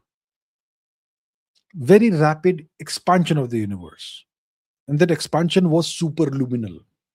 The fabric of space-time itself expanded faster than the speed of light. That is allowed. Space-time can expand faster than the speed of light, but everything inside of space-time must obey the speed limit, light. You can't travel faster than light. Okay? There's that. Entangled particles communicate with each other faster than light. They don't. They don't. That's a common misconception. Entangled particles cannot pass information to each other. But if you measure the properties of one particle, you can instantaneously find out the properties of the other particle no matter how far it is. It's because a pair of entangled particles is essentially just one quantum system. See, for example, if you have a proton or an electron, any particle, you describe it using the Schrodinger equation. Okay? It has one wave function, whatever that is. You don't have to worry about what a wave function is. So a particle has a wave function, and that is the input for Schrodinger's equation. So if you have a pair of entangled particles, they don't have two separate wave functions. They have just one wave function. That's why they're just one system. One quantum system, no matter how far they go away from each other. One can be here on Earth, the other can be on Andromeda Galaxy, 2.5 million light years away, but they are still one system. So if you take one particle, you measure its properties, you will immediately know the properties of the other one. That's not faster than light communication. That's just the property of entangled particles in which are one system. It's like having a left-handed glove and a right-handed glove. I take two gloves, one left-handed, one right-handed. I mail one to Mr. Putin, I mail the other one to Mr. Trump. Mr. Trump opens his box, he finds a right-handed glove. He knows immediately that Mr. Putin has a left-handed glove. That's how it is. The Mystic Hustle says, admire your work from Tamil Nadu. Thank you so much. Thank you very much indeed, sir. Or ma'am. Thank you so much.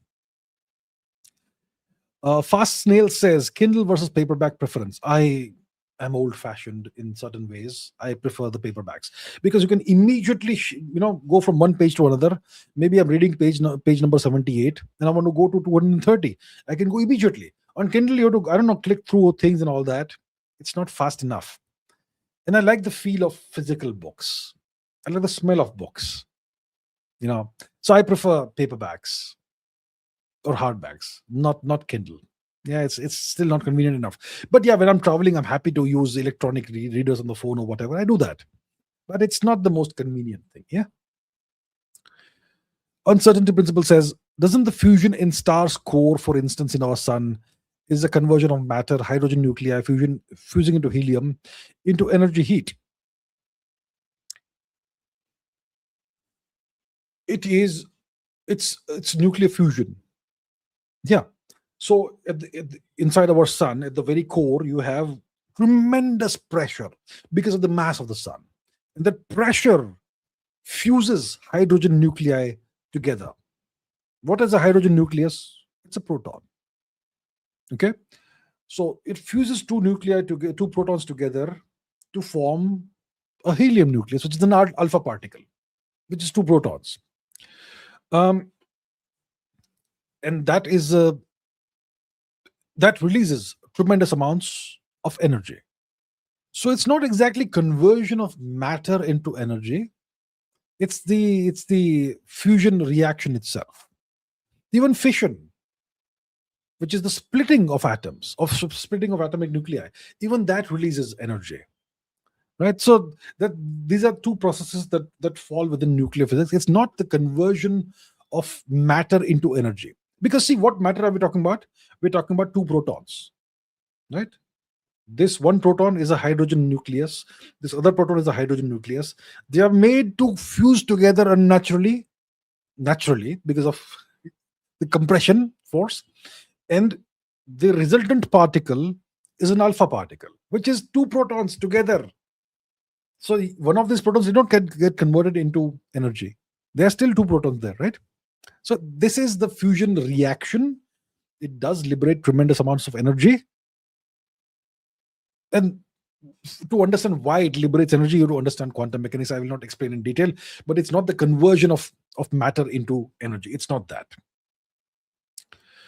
Darshan Kumar says, could internal divisions within our own religion, caste mindset based, which still exist, be the reason why we might never reach Chinese level of progress, since they are more homogeneous class-wise?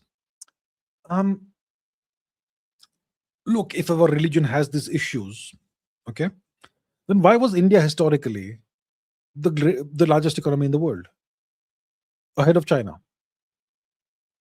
China, if you say that, if let's say, for argument's sake, that China's society is more homogeneous class-wise and so on, then historically, why was China always number two and India number one?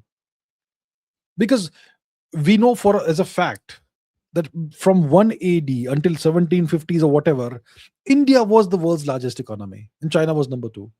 Rome was this much compared to India and China. India was larger than China economically. India accounted for at least 1/3 of the entire world's GDP. That's a historical fact. For 1750 years, until the British destroyed India's economy, India was the world's biggest economy. If our religion has such horrible problems, then why did we achieve that success? Tell me. Maybe it is our religion and our culture that helped us achieve that success. Have you thought about that? So, a different perspective is what I would offer to you. Awesome Arnav says, Egypt wanted to join Pakistan in NATO, was denied. Maybe means Israel wants to get some land from them. PS on Noor Khan flight from Egypt stopped at China before Pakistan. Look, if Egypt has not joined today, it does not mean that Egypt will not join in 6 months or 1 year or 3 years. This is not a final end of the story, right? And Egypt, the story is not that Egypt wanted to join NATO. The story is that either Turkey or Saudi Arabia, probably Turkey offered Egypt, made an offer to Egypt, please join our NATO, Islamic NATO. And Egypt said, no, not right now. No, we would not join because we have such good relations with Cyprus and Greece. And they don't like you, Turkey. So that's why we'll not join. And also, we have good relations with India. We have a good, strong economic relationship with India. So if we join your NATO, Islamic NATO, then it will be bad for India. So we'll not do it. So the story is that Egypt has denied. Egypt has rejected this offer. That's what the story goes like right now. But I believe Egypt will join eventually. It's just playing a little hard to get right now. I don't know about Noor Khan, what has happened, but okay. Sachin Kumar is thinking, says, can a black hole ever get full? Does it have a maximum capacity or an appetite limit where it physically cannot eat anymore? Or will it just keep growing infinitely as long as there is matter around it? There is no physical um, maximum capacity or limit. Black holes can grow infinitely as long as there is matter or energy to absorb, right? The fun fact is that the larger a black hole gets, the colder it gets. And that's why eventually a black hole may become colder than the average CMB temperature, the cosmic microwave background temperature. And then a black hole may keep on growing because it absorbs the CMB, the cosmic microwave background photons. So overall, the answer to your question is that there is no maximum capacity that a black hole can achieve. There is no limit to the mass it can absorb. It can keep growing infinitely as long as there is matter or energy around it which it can absorb. There's no limit to it. Okay. Suraj Singh says, I am going to Leh Ladakh on 20 September. Any way to see Akash Ganga with naked eye? If yes, can you point the location and ideal time? Okay. 20th September. Okay, it's still not winter. Okay, fine. I think you can go to Leh and have the hotels open until the first or second week of October, after which things shut down because it gets too cold. So you're going on 20th September and you want to see Akash Ganga. You want to see the Milky Way with the naked eye. If yes, can you point the location and ideal time? Go outside of Leh. Leh is a town with lights, so you may have light pollution. Go to Nubra. Go to Pangong. Go anywhere far away from any major population center. And hopefully there'll be no, if there is, as long as there is no full moon, you don't have to look for the Milky Way. Just look up at night. You will not be able to miss it. Okay? As long as the full moon isn't there, or even the moon isn't there, as long as it's a dark night, you will not have to go and hunt for it. Where is it? Where is it? No. You won't be able to miss it. It will be all over the place. The Milky Way will be like a gigantic cloud of stars across the entire sky, from one end to the other. Huge, massive. The first time you see it, it's like, what? I remember the first time I realized that I was seeing the Milky Way. I must have been like 2 or 3 years old. I look up at the sky and my goodness, it's like an ocean of stars. Right? That's what you will see. So as long as there is no light pollution, you're away from Leh, the big city, and as long as there is no moonlight, you're gonna see a spectacular view. Ideal time, after dark. Location, anywhere where there's no light pollution, whether it's Nubra Valley, whether it is Pangong Lake, whether it is Moriori, any of these places. Yeah. All right. Sachin Kumar is thinking, says, was the Big Bang a white hole instance? I don't think so. I don't think it was a white hole. The Big Bang was an expansion of space-time itself. So you can't compare that with the white hole, because the white hole is something that exists within space-time. A white hole is a valid solution of the Einstein field equations. It's like a time-reversed black hole. A white hole also has a singularity and so on, but it's a time-reversed black hole. So it has an event horizon. You can never go beyond that. It's the other way around. So the Big Bang was not a white hole instance. It wasn't. Kanoj Raj says, can you explain the future of cryogenic electricals in quantum computing and how AI with quantum computing is going to impact the world? The future of cryogenic electricals in quantum computing. Cryogenic means extremely low temperatures. Sure. For quantum computing, you need extremely low temperatures. You want your quantum computer, the environment, to be as close to absolute zero as possible. Yeah, you do want that. You want as perfect a vacuum as possible, right? So that you can hold superpositions and then perform operations on those using quantum algorithms and so on. The future of cryogenic electricals, I think the future is bright because we're going to need more and more of them, more and more of that if we want quantum computing to become a major, widely accessible technology.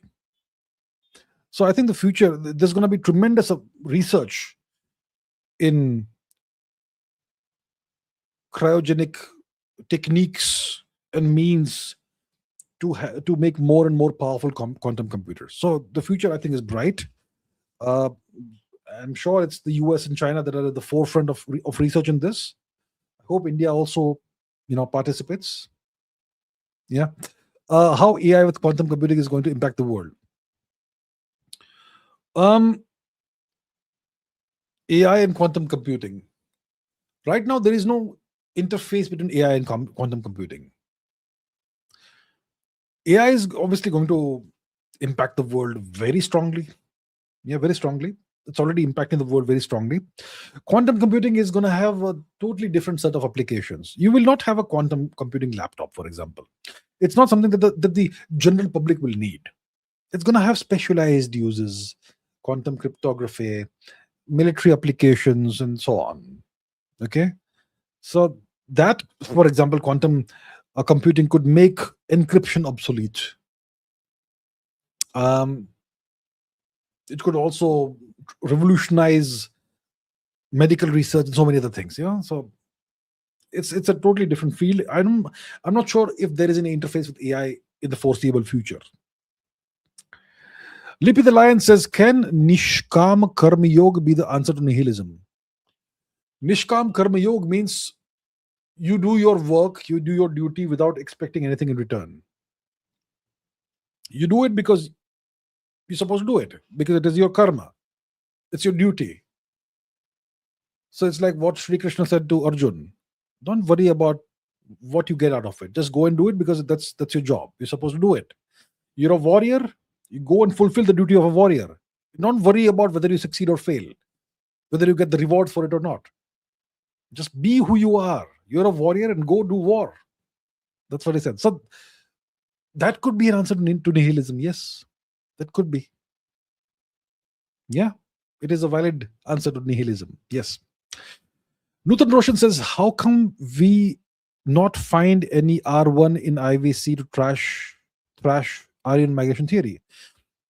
Because we have thus far sequenced the genome of only one skeleton that was discovered in the from that time period, and that skeleton happened to be the skeleton of a lady. It was a female skeleton, and you see, female. If you extract the DNA from a female skeleton, you will not find any Y chromosomes. Females are XX, males are XY. So you won't find any Y chromosome among females. And R1 is a Y chromosomal haplogroup. So that's why so we'll have to sequence more genomes of more human remains. Then we will be able to perhaps detect this. We'll see. Things progress very slowly in India, right? So that's why. Sachin Kumar is thinking, says, is it hypothetically possible to reignite a dead white dwarf star by feeding it hydrogen, or would it just trigger a massive supernova?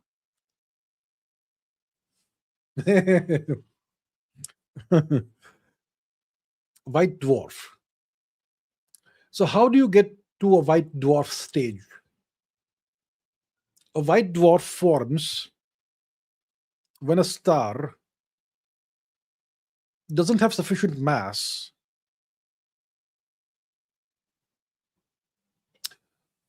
the Chandrasekhar limit, right? If a star, it has mass less than 1.44 the mass of the sun, then it is destined to become a white dwarf.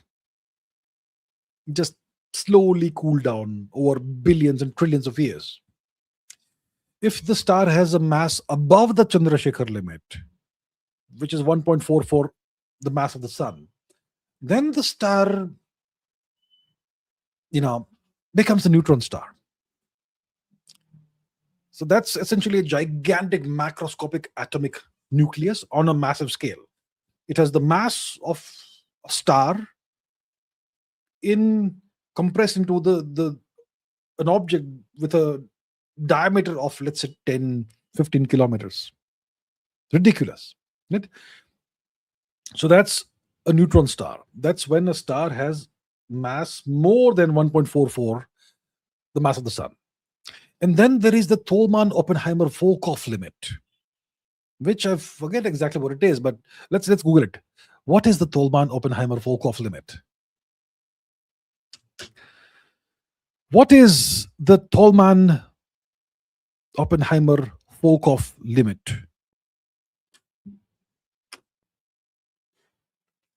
No, what is it? It's 2.1 to 2.3 solar masses, right? Okay.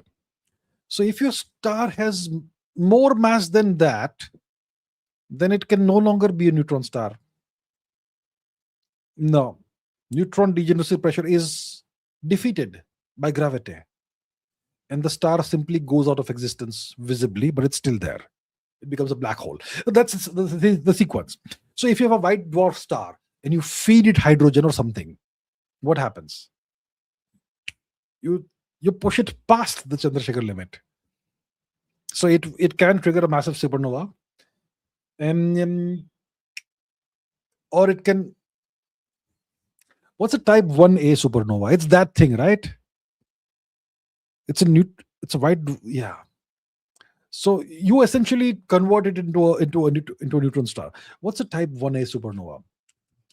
Explain type 1a supernova in brief. Come on, bro, do that. Yeah, white dwarf. There we have it. So yeah, if you so I'll tell you what a type 1a supernova is. You've got a binary star system. You've got a standard regular star, and its companion star, which is they are circling each other. Companion star is a white dwarf. The white dwarf is smaller, but maybe more massive than this big one. Or even if it's not massive, it's sucking in some of the material from the companion star, and the material keeps going into the white dwarf. Eventually, it tips the white dwarf above the limit, and it goes kaboom. And it always has exactly the same luminosity. That's why it's called a standard candle. So yes, if you feed a white dwarf hydrogen, you eventually tip it above the limit, it gives rise to a type 1a supernova. Sachin Kumar is thinking, says, your favorite star apart from the sun and why? Well, there's a star called Abhijit. In the West, they call it Vega. It's named after me, so yeah, or maybe I'm named after it. Okay. Uncertainty principle says, but sir, years ago, theoretical physicist Michio Kaku explained when the two hydrogen nuclei fuse into a helium nuclei, the hydrogen nuclei loses some mass, which gets converted. See, it's called binding energy. Look, a hydrogen nucleus is a proton. A proton has exactly the same energy always. When two protons are made to fuse together by overcoming the repulsion because of the of nuclear force, nuclear effects, then they form an alpha particle, which is a helium nucleus. Okay. Now there are quantum effects that come into play, and some of this thing becomes energy and so on. There is missing mass. I remember when I think I was in the 11th standard, okay, and the concept of binding energy was being taught, and you had this physics professor who used to teach us this. So he taught what is binding energy and all that missing mass, which becomes energy, etc. And he says, and then he after teaching it, he expresses skepticism by saying, if you take a bunch of vegetables and you fry them together, are some of the vegetables going to disappear? Nah, it doesn't work like that. But you've got to answer the question that way. So the point, coming back to the thing, when you take two protons and you fuse them together and you create an alpha particle, none of the protons lose any mass. But because of quantum effects, a tremendous amount of energy is given out. Now, how does it happen? I will not write the equations and show you how it happens, but that's just how it goes, right? I'm not sure what the great Mr. Michio Kaku has said, but I'm sure he would not have said that some of the protons half get converted into energy. That it doesn't work like that. Abhi Rawat says, how can the government of India generate more employment opportunities? By expanding the education system and the IRS, and expanding the bureaucracy. You know, take it further in the direction of being an employment generation scheme. So that's being cynical over here, but you know what? How can the government of India generate more opportunities? By making it easier to do business, by empowering entrepreneurs, by making it really easy for people to do business in India, which will lead to more employment. That's what the government of India can do. Sachin Kumar is thinking, says, will quantum computing destroy encryption, making global banks and Bitcoin obsolete? That's a possibility. Because, see, quantum computers can do certain things very quickly that can take your regular computers years or even centuries to do. Certain calculations, quantum computers can do very rapidly because they use superpositions, Um, so yes, quantum computing will eventually destroy encryption as we know it. And that could make all global banks and so much more obsolete, indeed. Okay, Varinder Barwa says most Jats are haplogroup J or L, Zagros, but empty DNA haplo step. Okay, Zagros. Okay, that's the Iranian Neolithic farmer or something, whatever it is. All right, okay, J. JK 11 R. Okay, interesting. Okay, I've not looked into it, but interesting. All right. Narendra Deshpande says pursuit of pleasure gives rise to pain. Only meditation with minimal interaction with the world creates peace, but it's unsustainable solution. The solution is to accept the fact that life is going to have some amount of pleasure and some amount of pain. If you go look, meditation can make you a balanced person. It can give you the right perspective to the world. But if you retreat into meditation and forget everything else, then you stop interacting with the world, and that's your choice. But then you're no longer a functioning member of society. It is the right path for a small number of people. Those people become sadhus and they go to the Himalayas and sit in the snow and all that. But it's not for most of us, right? For most of us, we have material pursuits that we would like to pursue. We have ambitions and aspirations. So for most people, there should be some kind of balance. Meditation can help. It can help you deal with the stresses of life, and understand yourself better and all that. So the point is to find the right balance, and most people can find the right balance. Meditate 10 minutes, 20 minutes a day. I think that will help tremendously. If you do even 10 minutes a day, it will help you tremendously, right? Just calm you down, help you deal with the stress. And if you continue the practice for months and months, maybe years, then it also grounds you better. It helps you understand who you really are. Very few people understand who they really are. Most people live through their entire lives without knowing who they are. Yeah, that's is not very good. Yes. So I would say find the right balance. All right. So that brings me to the end of today's live stream. 3.5 hours plus. Thank you so much, everyone. It was, as always, fun. A lot of very varied questions. Sachin says, missed a lot of your shows as YouTube does not want to notify. I'm sorry to hear that. It's always a problem when the platform sometimes has its quirks. But anyway, I'm glad you're here today. And thank you for the very interesting questions. Science questions, I really enjoy those. All right. Thank you so much, everybody. Thank you so much. Keep learning, keep asking questions, keep raising your standards. And I will see you in the next one very soon next week. Until then, take care. See you soon. Bye-bye for now.